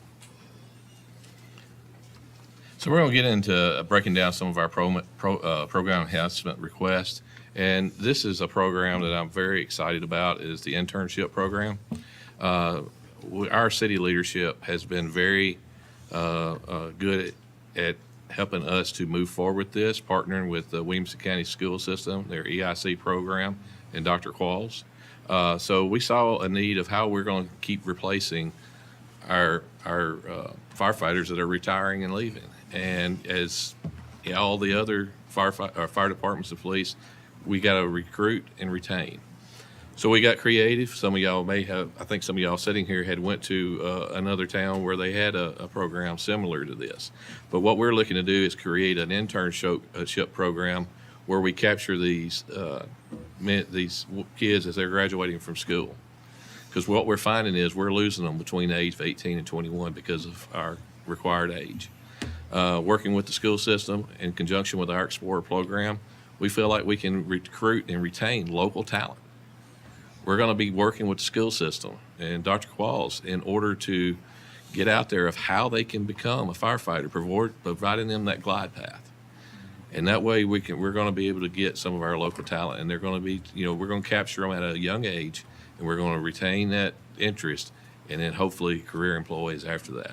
Would that start their years of service as an intern? Is that how, as is outlined? So our vision is when they graduate, we will conduct interviews and select 6 interns out of that program, put them through a fire academy. As long as they hit those benchmarks, then we would retain them as a firefighter. And that's why you see at the bottom of this, the 6 new firefighters, we would absorb them into our full-time employees, FTEs. So the current system that we've got, we met with the school system this week. We're hoping by 2028 to have a full program of kids through the internship. This is not only going to benefit Franklin, we're going to get to select the top, but there's other departments and cities that are interested in, all right, if you're only going to select 6 out of 25, we want a shot at getting the rest of them. So, I mean, I gotta thank our leadership for allowing us to seek alternative ways and new ways to recruit and retain these firefighters. Okay. Good afternoon. So one of the, or two of the positions that we're looking adding in the administrative side, one is an administrative services captain, and this role would help Joanne and I with some program management things that expire. So we have a lot of things that we're held to, NFPA standards, OSHA standards, all these things come in and out of service life, all these different things. And she and I have to kind of work through that with everything else that we do to manage those programs and to make sure that we're always compliant. So that's a role that we've had in the past. That position was then absorbed into an IT role, and then we're looking to bring that position back to administration. And then the other role is the training instructor coordinator, like Chief Johnson spoke about earlier. In 2007, when he and Jeff, Director Elliott now, took over at the training center, we've increased the number of people, we've increased the number of calls, over a 43.4% increase in call volume over the last couple of years, and we're still basically, I think, what did we say, 117% increase in call volume since 2007. And we're still basically operating with the same training setup that we've had. This is going to give us continuity across the board in training. So with the EMS program, with the fire training program right now that we bring guys in from shift, this is going to give us consistency across the board, helping to make sure that all three shifts get the same information. All right, next. And I would say this new training instructor, we would also work them into the program with the school system and the EIC program. Their curriculum's been approved by the Tennessee Board of Regents. We have to have a teacher of record on file, and the state has set forth that they have to have the fire science degree and instructor one. So we would also use that person to help us with this program and initiative. Okay. Chief Baltimore. All right. Good evening, board. These are some things we need for our operational department, for the operations. Hazmat level A suits, replacements. I'll just say, and I'll be short with this, they're not made anymore. These particular suits are not made anymore, but the suits that we're looking at now are proven to be more doable. The emergency bailout system, just to tell you what that is, it is a system that firefighters use just in case their egress is blocked. If they can't get out of a situation, they can bail themselves out by rappelling. So this is mandated by NFPA guidelines that we replace them every 10 years. So I think we replaced in 2016 132. This year we're looking to try to replace at least 96. This will put them in coordination with the next big purchase we make after this will put us in coordination with our boots and our helmets, so put everything on the same wavelength. The SCBA cylinders, these are the cylinders that the firefighters carry on their back, of course. We're asking 30, 45-minute bottles. As you know, firefighters are subject to cancer pretty quick, so we're having to use those a lot longer now. So we need those cylinders, whereas we will have them. So we're asking for 45-minute bottles. They're at the life expectancy of 15 years, so it's time to change those out. AED purchase and replacement. Right now we have 6 LifePak 1000s. We're going to replace them with 6, but we're asking for 11 more of those. And this will definitely increase our capabilities of our fleet. So we're asking that need. The Lexoplex software, it is a software to help us with our policies and procedures. Being that we're growing like we are needing something to keep in place to keep up with our policies, the new policies, and look and review the old policies as well for redundancy and things like that. Our burn building repair. This is a request from last year. The burn building, it was inspected, I believe, last October, a year ago. It was taken a look at, and for the most part, the building is in good shape, but it is 20 years old, and they're saying that we're needing some repairs on the second floor of that building. What that is, the inner lining of that building is deteriorating, and we work along with the Tennessee State Fire School to host firefighter 1 and 2 certifications. So this needs to be fixed for safety reasons, and also it protects the outside lining of the building. So if it keeps getting exposed to high levels of heat, then it can cause some damage. The air compressor at Station 5, this is the compressor that's been here since Chief Johnson and I was born. A long time. We actually dated it. So it only fills one cylinder. It can't keep up with the capabilities of what we have today. We're using 45 PSI bottles. Like I said, it only fills one cylinder at a time. We need something more modern.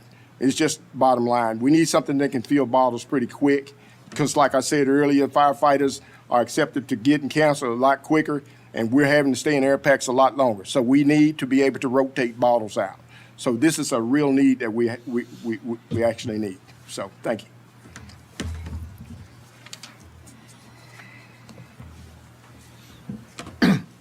So in the general fund, capital vehicle budget request for us this year is going to be the replacement of Brush One, which is a 2002 Model Ford F-550 that's been at Station 1. We've had some issues, maintenance, some things along the way with a truck that's 22 years old at this point. Then we're also looking at service life replacements on Ladder 4, Ladder 8, and Ladder 5. This will kind of go along with the same thing that we did last year with Engine 1, Engine 1, Engine 6, and Tower 6. We're experiencing, due to COVID, supply chain, all the things, about a 36 to 48 month timeline in receiving trucks once we've ordered them, build out times, all that. So this would push us to their service life, what our capital improvement service life would put to. We're looking at replacing Ladder 4 and Ladder 8 with engines, mainly due to their response area, the turn radius, and that's a cost savings, as you can see, of about $600,000. And that's not going to affect our ISO rating with the ladders and everything else that we have now. And then the last is kind of a big one. With the new engines come new requirements with exhaust and using DEF in the motors. We've experienced a lot of downtime and it's industry-wide. Right now, there's only one manufacturer of motors for fire trucks, and that's Cummins. So by refurbing Engine 1, Engine 2, and Tower 2, that's going to give us pre-DEF engines that in trucks that are in very good shape. We'll send these back to Sutphen. Sutphen will go back through the trucks, pull oil samples, transmission samples, and get the trucks back. And we should get another 15 to 20 years out of those trucks in reserve status at a much lower cost than replacing new. And then also the next is out of the facilities, an air and light response vehicle. So going on what we've talked about with the air compressors at the station, this will give us the capability to have a compressor on scene and be able to fill bottles on scene of special operations calls and on fire calls. And then this will be a fiscal year 28 request on Tower 7. So order the truck today. The truck will have a 36 to 48 month build out time. So it would come in fiscal year 28. With that tower, and just to kind of put it in perspective on cost, Tower 2, which was ordered in 19, delivered in, I think, 20, had about a $1.2 million price tag. The increases, and this is where we talk about buying at today's price, getting it delivered in 3 years, that cost now is about 2.2 to 2.4 million. So we're looking at 10 to 15% increase every year on vehicle cost. With that request will come 12 additional firefighters to staff that tower.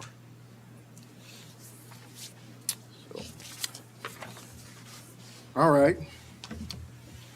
This is just something to put on your radar for years to come.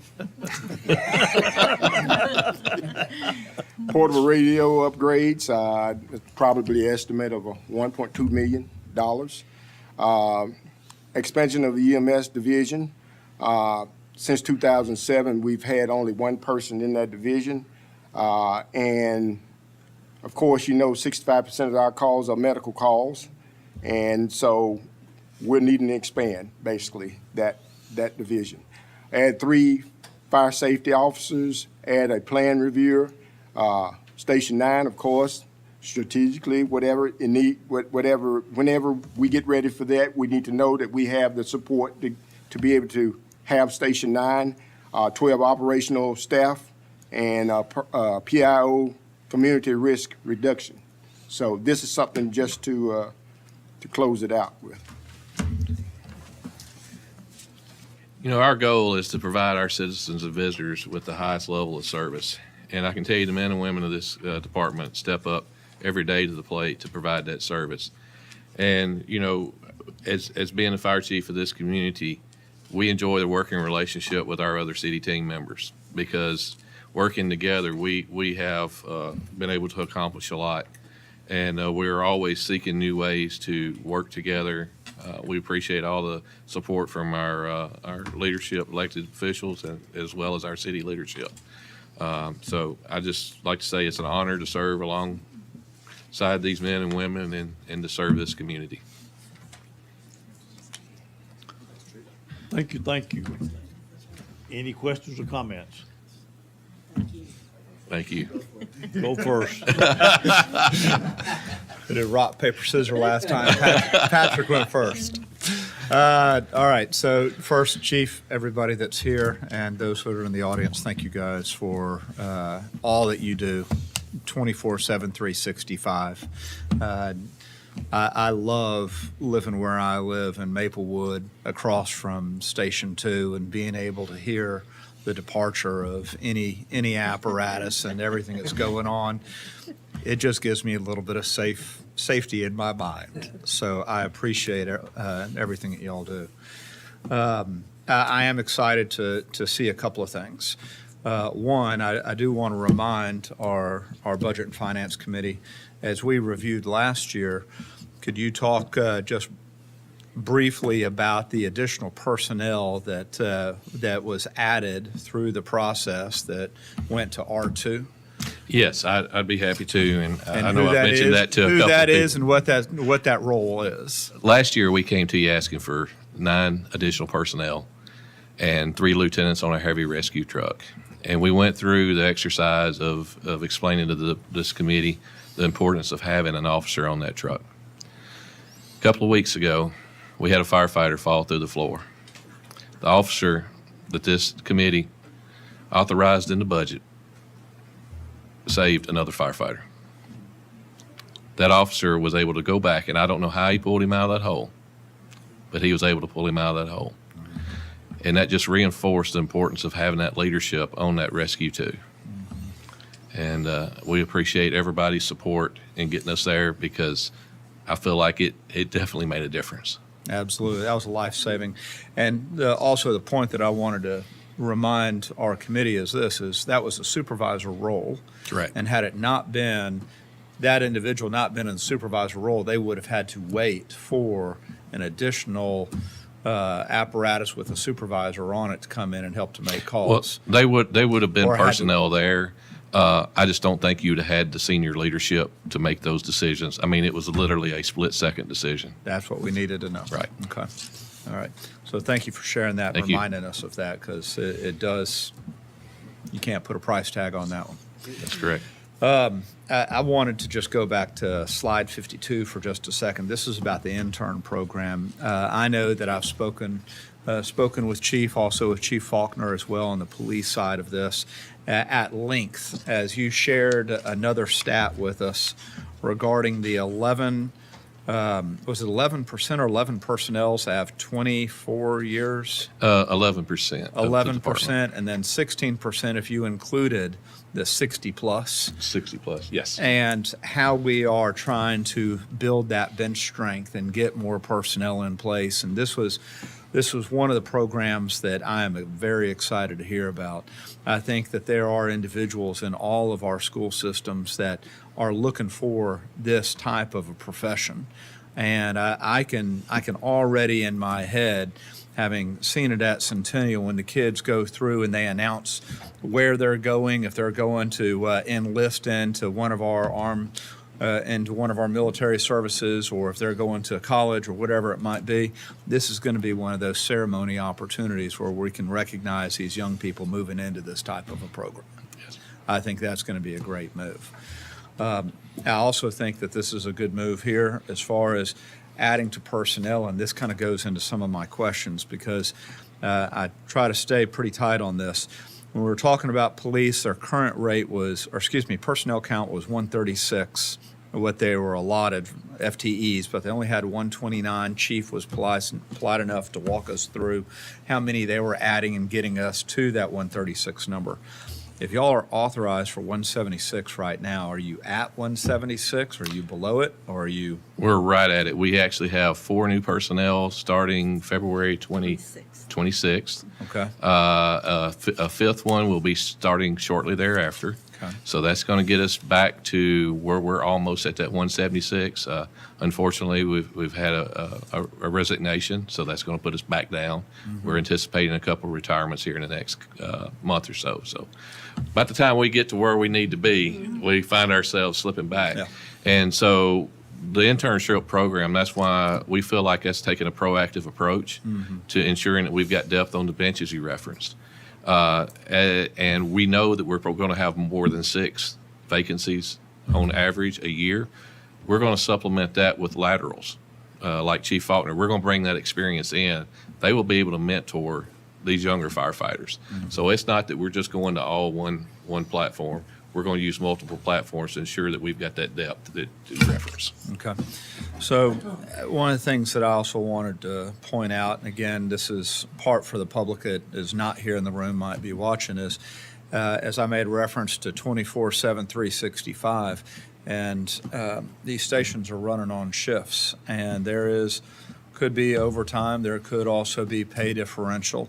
And so, Eric, we appreciate you and everybody that's involved with this pay review, because as I look at it, and I've always questioned this, not questioned who or necessarily what, but to better understand the process of when these individuals are on these late night, these shifts, and it's different than your average 8 to 5 work, if there should be different scales, and that's part of this review process, is how we're actually watching that pay rate and how it's being done versus somebody that's in an office. And I just want to make sure that, again, as we're listed at the top of so many of these lists for reason why people want to move here to Franklin, is to make sure that we are attracting and retaining and paying at an appropriate rate where people aren't, and whatever the reason was for that resignation, people aren't resigning and wanting to, as I shared earlier in the meeting, somebody was in Mount Juliet, found that job out there. They don't have to drive to Franklin, even though they loved Franklin. It's higher paying, and now they don't have to drive that direction. So workforce housing is something that I'm working on, but I know that attracting and retraining from a pay perspective, this study is going to be extremely important as we're moving this forward. But I'm very excited to hear that you guys are right at that mark on 176, up or down 5% Well, on occasion. the board authorizing and Eric supporting the 5 overfills, that really helps us fill that gap to hedge that 176 to ensure that we've got the personnel there.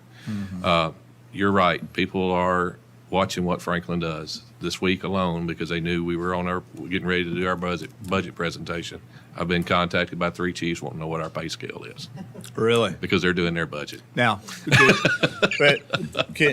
Is that 3 in Middle Tennessee? Are these Local. local? Just undershoot it for, just tell them it's going to be like Yeah. lower. I don't think I can Make publicly us be say what it higher. was. Eric can probably Does get it work like that? Not that it really would be. You know, Right. whatever. Yeah, I'm kidding. Just joking. And I held my poker face. there you go. So That was easy on the phone, wasn't it? You don't have to tell them everything. That's right. So, well, again, this is, as Alderman Barnhill stated earlier, these individuals are putting their lives on the line every single day when they go to work.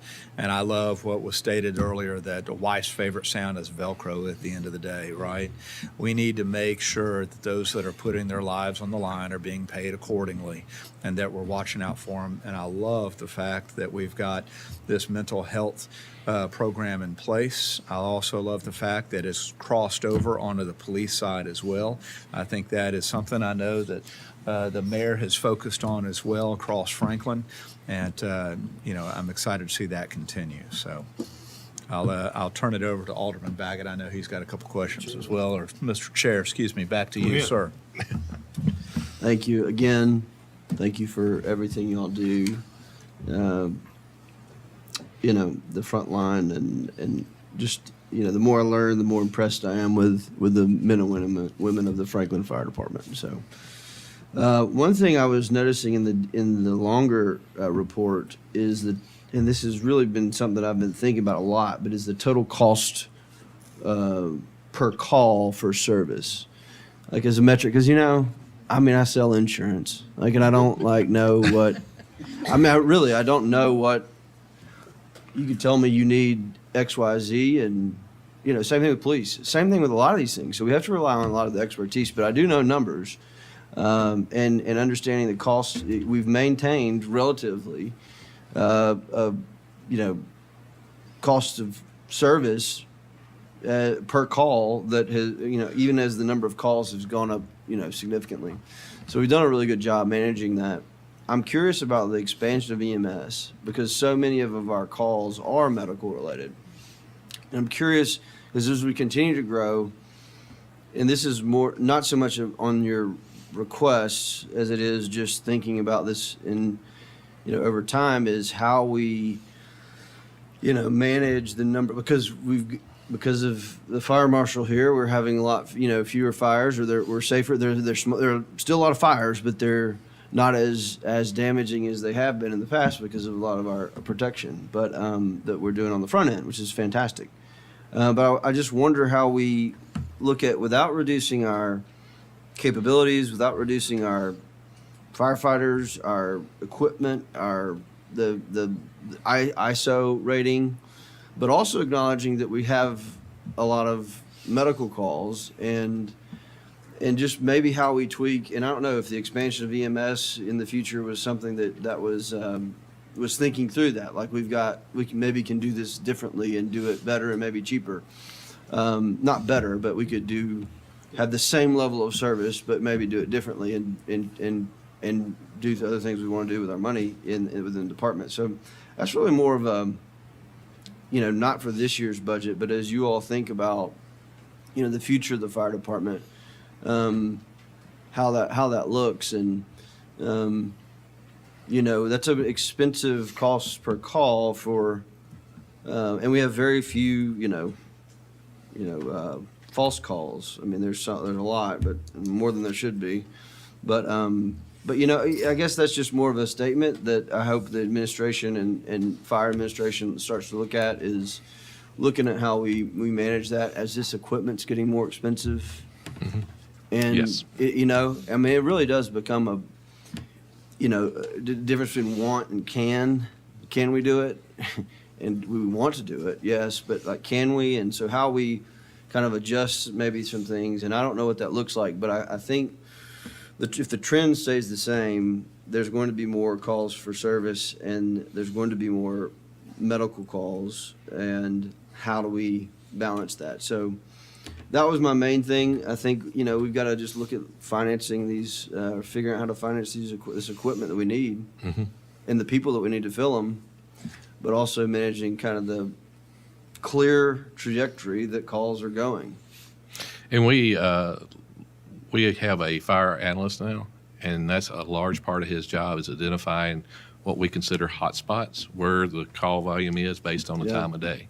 So we're constantly looking at that and in ways that we can, revamp our service to ensure that enhance our response time to that area. We've got a very good team who's been proactive at looking at what's going across the industry, across the nation. And so I think here in the near future, we'll be probably looking at some different ideas and probably coming back with those ideas in the next budget year. The last metric that I thought was important for the public to know, the total fire cost per capita in the city of Franklin. We're not going to play a game show, and I'm not going to make you guess all the price, but $300. You can't get an alarm system for under $300 at your house. So this is blowing it out as far as quality for the cost. The citizens of Franklin are very well served. And that's why we need to continue to support you, because we're getting a good deal. Citizens of Franklin are getting a heck of a deal. And so thank you for that. And let's continue on that and know that it's a good investment. But thank you for your work, and we'll consider all the requests. Thank you very much. And we appreciate Joanne helping us maintain that line. We couldn't do it without her. Alderman Peterson, any questions? I do have a comment. At some point in time, Andy, I hope that the elected officials or whoever understands what connectivity is. Because every time, I don't think there's been a time that it hasn't been in the best interest of the overall citizens of Franklin to acknowledge and use the connectivity issues that you brought forth. We don't do it for some reason or other. That's a political statement. We don't do it, but you keep it up. We appreciate that. And the second thing is, did we discuss last year the maybe moving some employees or moving some of the people to the new fire station? We did some work on that. It's that it'd be on Mallory Station. Right, yes, sir. Yeah. Station 3 is our oldest station. Yes. And last year we did present a plan to you. At some point, we would like to tear that building down and put a Station 7 station on that to include Williamson Health and EMS. And then we were looking to add a second story there to offset to put some of our admin people. So where is that in the process? It's in the CIP. Okay. Yeah. That'd be a rebuild of an existing station. All right. So, and what you might put there is something we would need to review, what makes sense to have there versus in with core what we do in the administrative side at City Hall. Okay. Any other questions or comments? If not, gentlemen and ladies, thank you very, very Thank much. y'all. Thank you.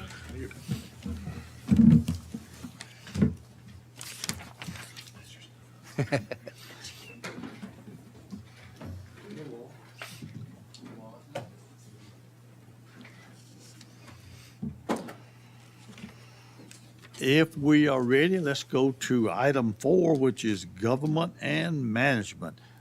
And Michael, I'll let you introduce I'll kick it off. This is a group I get to work with quite a bit, including yourselves. And we want to have each of these groups come up here and walk through what's in their budgets. We'll start with the law department, so they'll come on up and share their presentation with you. I do want to make one note, and that is we had scheduled human resources for today. That will be scheduled, presented at your next meeting on February 15th. Yes. Okay. So, Thank you, Michael.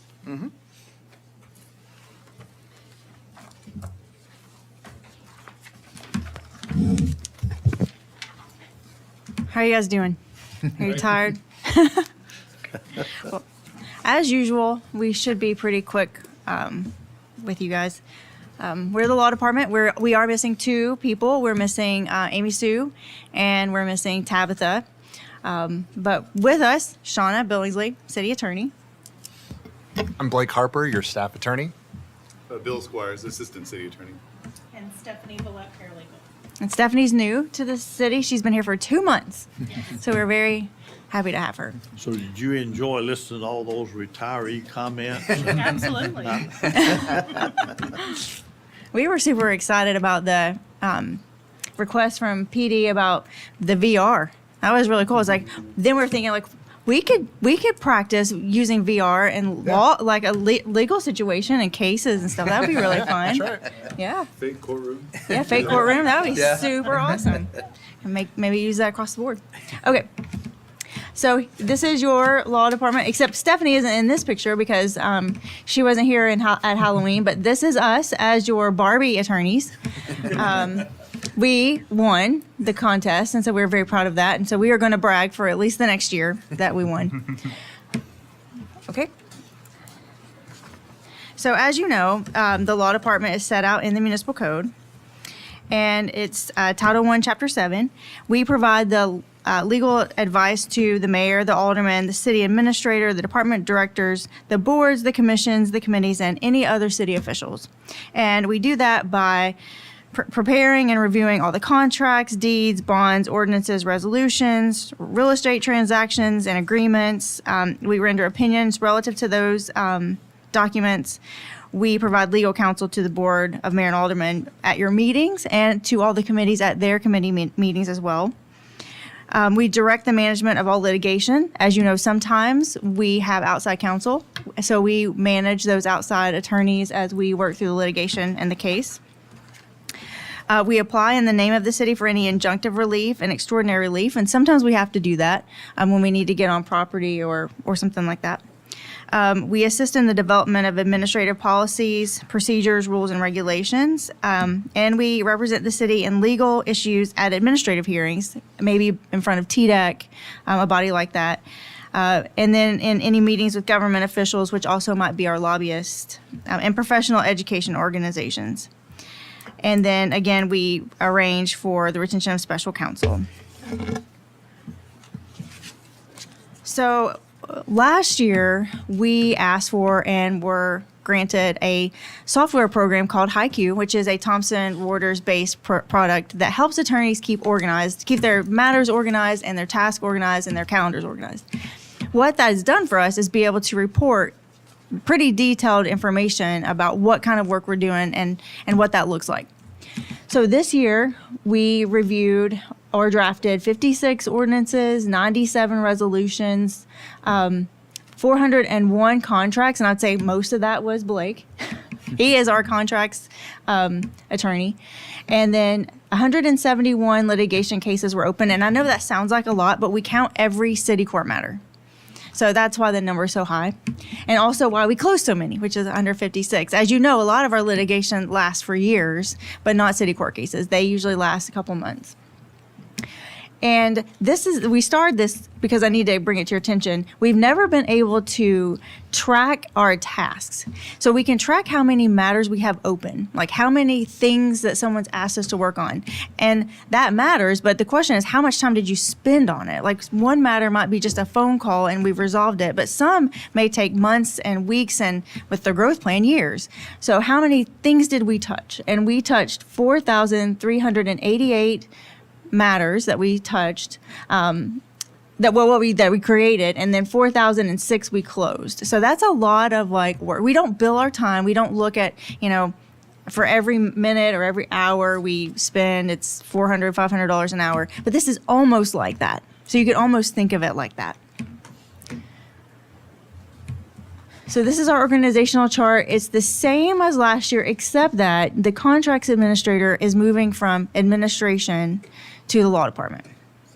So what that means is, at least for CIP projects, when the contract is approved by the board, our job is to then watch it through the life of the contract and make sure that whatever is in the contract, timelines, timeframes, payments are met, and then it actually closes out. So that's moving over to our department, and we've lost that position, and we're hiring for it now. So hopefully within the next few months, we'll have somebody in that position. Our budget is pretty similar. Again, the difference, I think, is bringing over that extra position. Nothing other than that has really changed except for the contract administrator position. Our requests are, again, similar as in years past. We do provide training to the elected and appointed officials. Hopefully you have that on your calendar. It's pretty much an all-day event. We also have to maintain our education hours, so that's included in our base budget. We do have a couple line items that have money in them. Sometimes we spend things, sometimes we don't. For example, we have legal services line item. That would be if we needed outside counsel and insurance doesn't help pay for that, but we need it. We also have a line item for experts. Should we need to hire an expert for a case, we never know until we're there. And then we have a line item for our lobbyist, Anna Windrow. And that's it. We do not have any PERs, so we're not asking you for anything new, or we don't have any cool stories to tell you about that. But that's our budget. So happy to answer any questions that you guys might have of us. Alderman Potts, either one want to go first? I'll ask a quick question first. Thank you for the presentation. Congratulations on being here. As far as the city lobbyist right here, do we just keep that person on retainer, or is that just on a as-needed basis? No, we sign an annual contract because a lot of the work that happens leading up to legislation happens in the months when they're not in session. Right. So if we want a bill drafted, we have to start working on that the minute they go home. And we have a group of 11 cities of kind of similar size city manager cities that work together with the lobbyists so that we have a more of a unified voice and being represented, and also being able to connect with a broader base of legislators, because it is, cities spread across primarily Middle Tennessee and East Tennessee, but it's an important part of kind of leveraging that and making sure our voice is heard, along with working with Tennessee Municipal League and some other professional associations that relate to the work we do. Perfect. Thank you.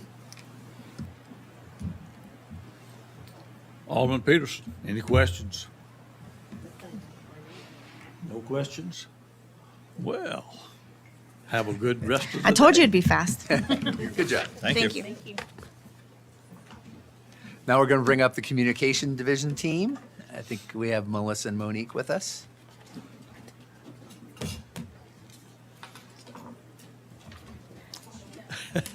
I've got it now. Thanks.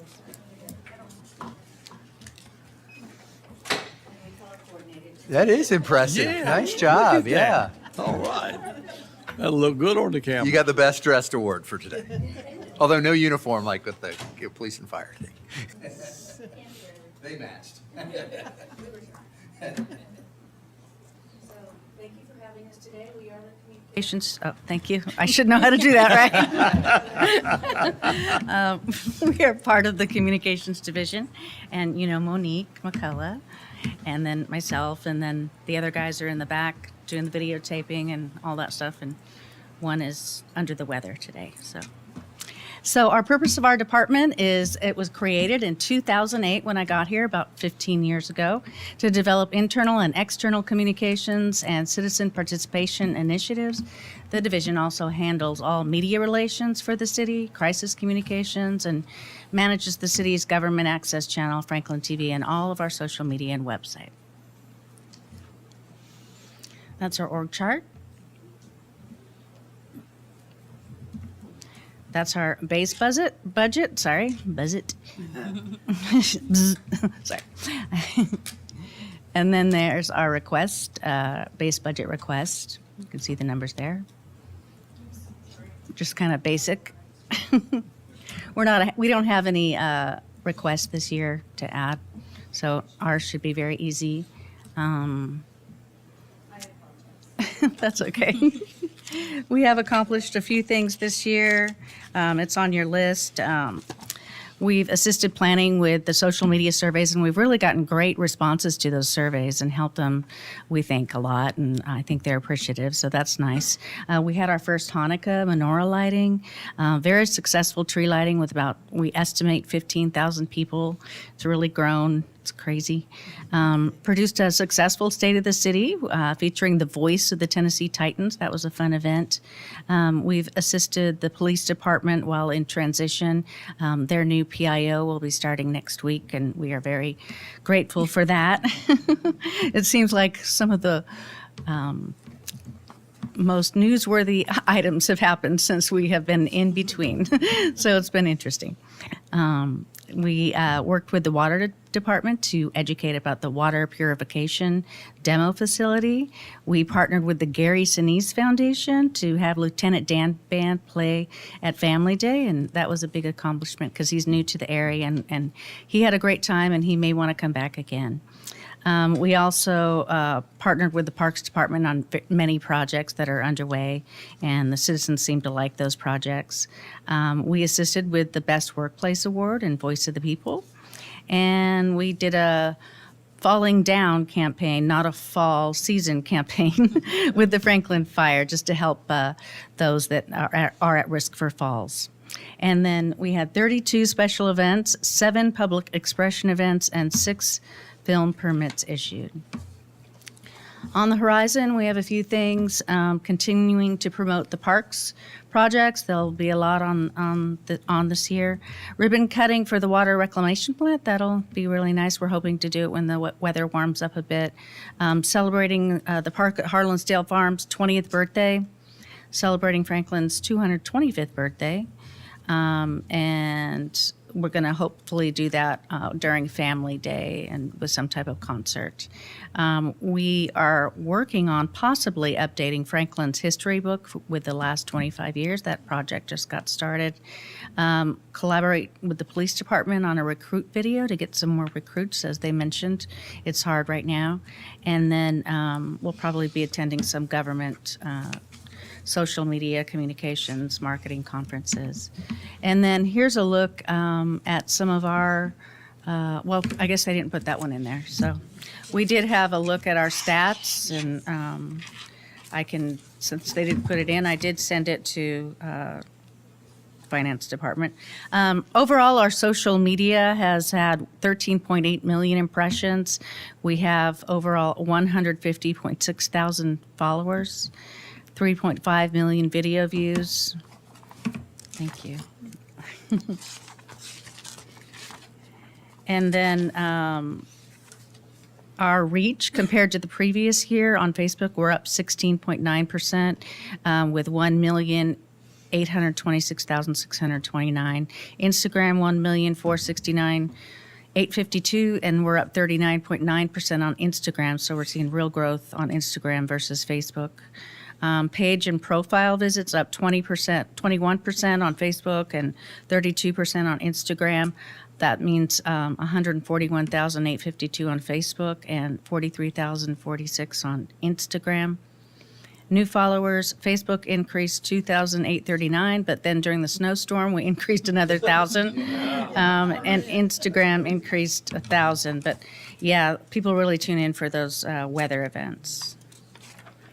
And then hopefully I'll send this to you. I'm sorry it wasn't in your packet, but Instagram, some of our top posts were Ryan Schumann in our police department. He does like 3 things you shouldn't do or should do. We kind of copied that format from Instagram, but he had 806,000 views on Instagram. So that's 2. And then the tree lighting was pretty high too, 184,000 views. On Facebook, I should get my glasses here. We counted down to the tree lighting, so that was the highest thing on Facebook because we stream it live, and so that was good. And then the snowplow events were really big. So and then Twitter, Twitter's a different animal. It was the Pumpkin Fest on Twitter, so that's kind of interesting to find out what each audience likes to see. And then on our website, we had 362,000 users. The homepage was the most visited. Festivals, that was a very busy page, and Franklin Police. And then YouTube, 406 video posts, 342,448 video views with 4 million impressions. And then we have Nextdoor. We've been pretty, we've doubled our information. We doubled our posts and impressions on Nextdoor, and we had 45,095 impressions. So we're there too. And then our last was a summary. It was a research from the Pew Research Center on what's happening with social media. The most U.S. adults use YouTube and Facebook. About half use Instagram. So YouTube is the highest, followed by Facebook, then Instagram, Pinterest, TikTok, LinkedIn, WhatsApp, Snapchat, Twitter, X is way down, and Be Real and Reddit. Reddit and Be Real. I don't know if y'all know about Be Real, but we're not on that one. So, and that's about it. Did you all have any questions? Thank you. So I'll throw one out there. So I didn't hear a lot about your top three, with your city administrator every Monday. But no, I just wanted to compliment the communications department. I always enjoy and thank Eric for stepping up and doing that. And it is doing a lot. I know, as you just made a reference, we both were like 1,000 during the snowstorm. Is huge. I think that this is great as our community continues to grow, that we find those avenues of communication that they need in which to be engaged, so they know that we do operate in transparency. They just need to know what tool to go to get the information that they desire. Transparency is very important. Yeah. So thank you and your team for doing that. Thank you. Chairman? Yes. Would it be permissible for the committee to wish Melissa Ryerson happy birthday? That's right. Yes, Thank you. it It's her would. birthday Happy today. birthday. And she's spending it with the Budget and Finance Committee.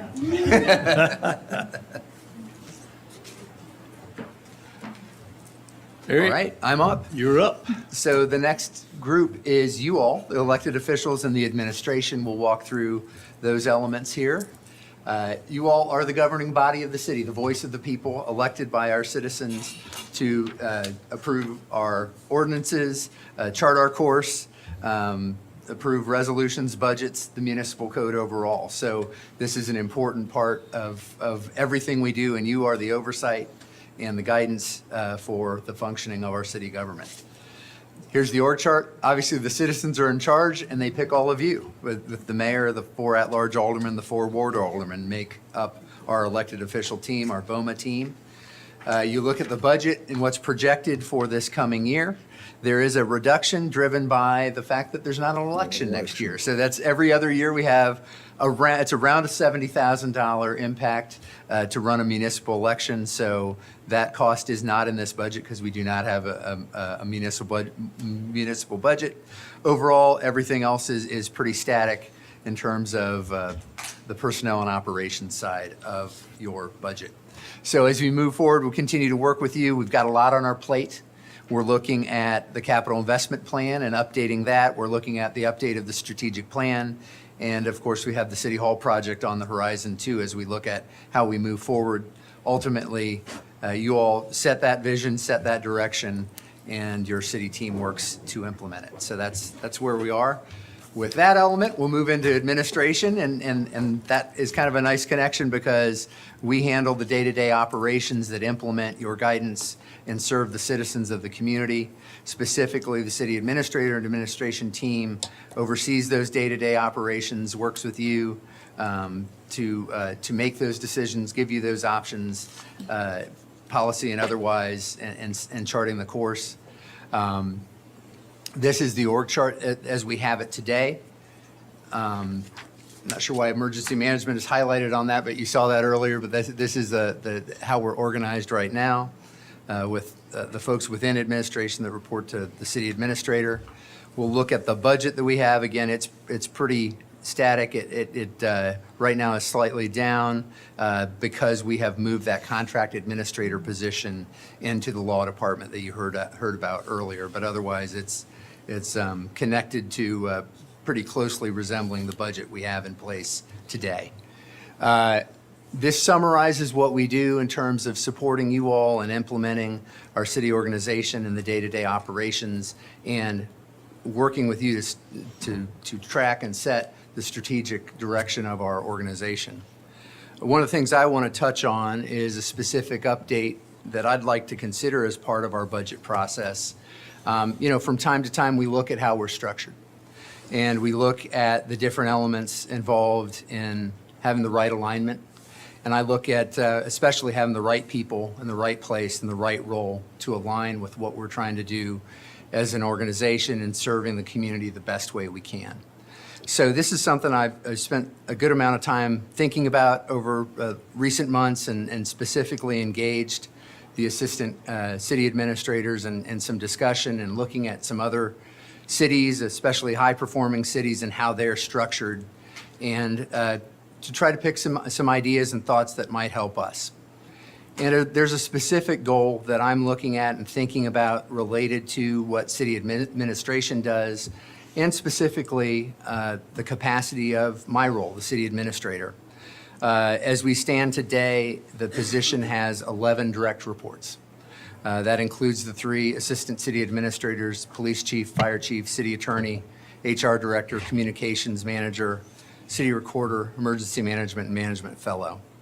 And so that's a significant amount, and looked at ways that we might streamline that, but also enhance the support for those efforts in our team, and also look at how we create some capacity to better focus on supporting the board and focusing on these bigger picture components, such as strategic plan, the CIP, the growth-related funding structures, infrastructure, funding strategies, just to name a few. So let me walk through some key things. We've brought up an organizational chart that might help that, and I'll walk through some key elements to what I'd like to consider as part of this process.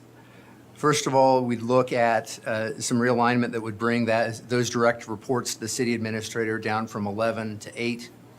And it would involve the addition of a position within the administrator's office, a director of administration, which would provide some support in terms of coordinating, tracking projects, information flow, accountability, how we work together.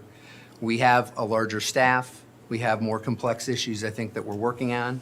And I think I have seen that I believe the board needs a little more direct support that really I'm maybe best positioned to provide, or at least coordinate directly, that really can't be fully delegated to others within our team. So this is an effort to try to create that capacity. This director of administration would work closely with me, work closely with the assistant city administrators in helping with those coordination efforts. We can look at this position. If we fill it internally, there's an opportunity to leverage and merge it with an existing function that would have minimal budget impact. If you look at it filled from the outside, you are constituting a new position within the organization. So that's just one of the things to look at is if we move forward with that position, how we fill it could have some budgetary impact in terms of whether you find the right fit internally versus going outside for it. Within that role, I would shift communications and city recorder to report to that position. We would also shift human resources to report into Christine's group, the finance and administration group. I think that presents some opportunity. That's all an internal service function, so that would enhance some support for that group in terms of like entities that are providing key support to the organization, our team internally. Obviously, there's some key HR functions that are going to need to still be very closely, and the city administrator would still be very closely involved with things like our HR manual and key policies, employee discipline, the city compensation plan. I'm still going to need to be very much in the lead and working with HR in those aspects. But this could also be beneficial in terms of folding into the finance and administration group. Referred to the emergency management function, look to shift that into the public works group with Mark Hilty.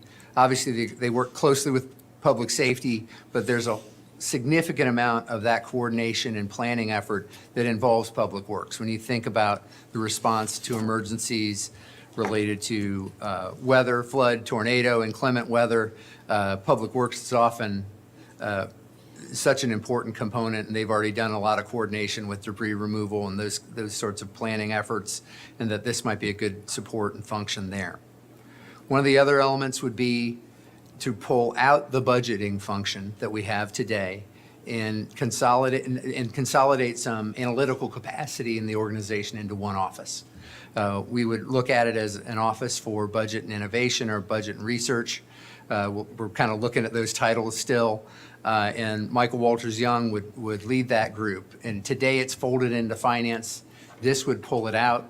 I think give it a role in working more directly with each department with that analytical capability. We've built that steadily over the years. We've added the public works analyst, the development services operations analyst.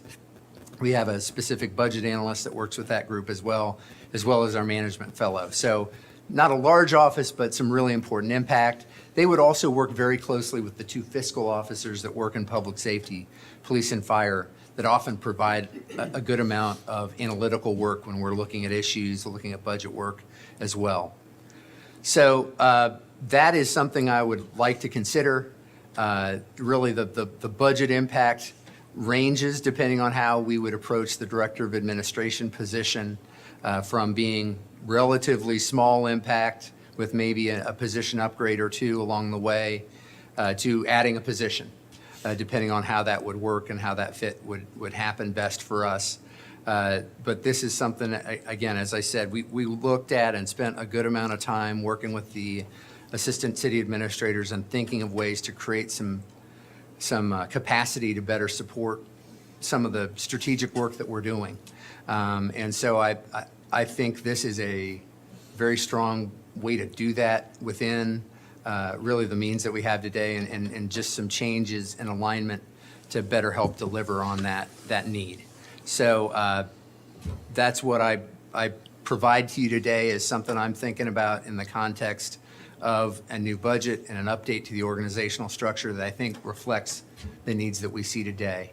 And so I'm glad to stop there and take any questions you have about this specific or anything else you heard related to the budgets for administration and for our elected board. Any questions or comments? I'll pose one. Eric, I know that you're very in tune with other municipal organizations, especially as you serve, and you'll have to correct me on the name of the national organization you're serving as vice president for.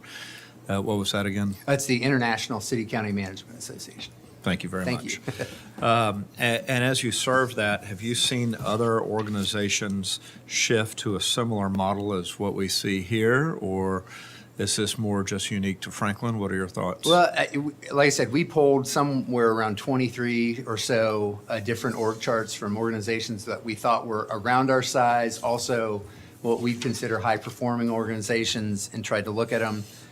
There's a variety of approaches. Everybody's got their unique wrinkles, so I can't tell you there's one thing or another. All these elements we saw in certain places, and we tried to blend it into what we thought fit our needs. So there are some that very closely resemble this. There's some that are more like what we have today, and everything all around different elements. So there's not one way. There's a variety of ways, but we did try to use that as instructive in looking at ideas and options. And so you see parts of this in a lot of different organizations, but they're not all. There's not one way to do this. And so that's what we do. And there's an element of, hey, there might be a desire to try something a little different to see if it delivers on what we think it needs to do.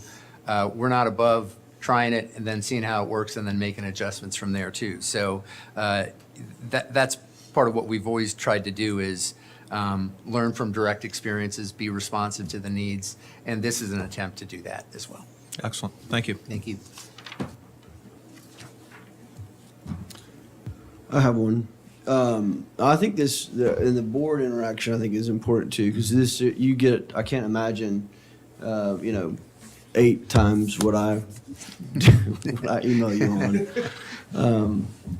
So some are probably more than others and that kind of thing. But I know that, and that is something that I do think have seen there's some efficiencies, and not because you're not doing it, but just because the amount of work you have in coordinating the board with an active city population that has lots of needs, and the desire for the city to have this kind of excellent customer service that we do have. I can see where that function would be important. So I think about like our county government, and you have the role of like a Diane Giddens and Rogers Rogers the county executive, and then he does have there's someone that works with him very closely that does not have authority, but is helping execute a lot of things. And so I can see where that would require, I would think, someone with the extensive experience and within the government, and so and know lots of the ins and outs. And I don't know how you're planning on doing that, but I think whatever it looks like, and this is your department, we don't get into the nitty gritty of, quite frankly, of some of the gritty the details. But I think because this is kind of a new idea, that would just be taken into account. I mean, we don't sit and look at these other departments and tell them this person they're wanting to add should be whatever, like that's entrusted to them. So I do entrust that to you. But my advice would be just that it's, there is a board, that there is somehow this improves the board communication and executing the board role that we have, because we are part-timers, but sometimes it feels like we're full-timers because of the, and I think there's some capacity within the administrative department that could help us, support us in that. So those are just my thoughts. But I would also lean on the rest of the board to, but I don't think this is, I think there's other organizations that look like this, but thank you for bringing it forward. Thank you.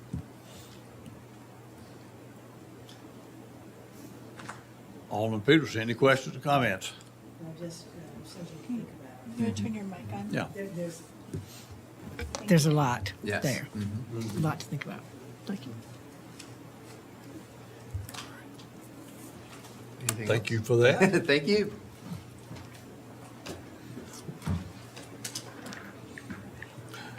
Are we ready for our monthly reports?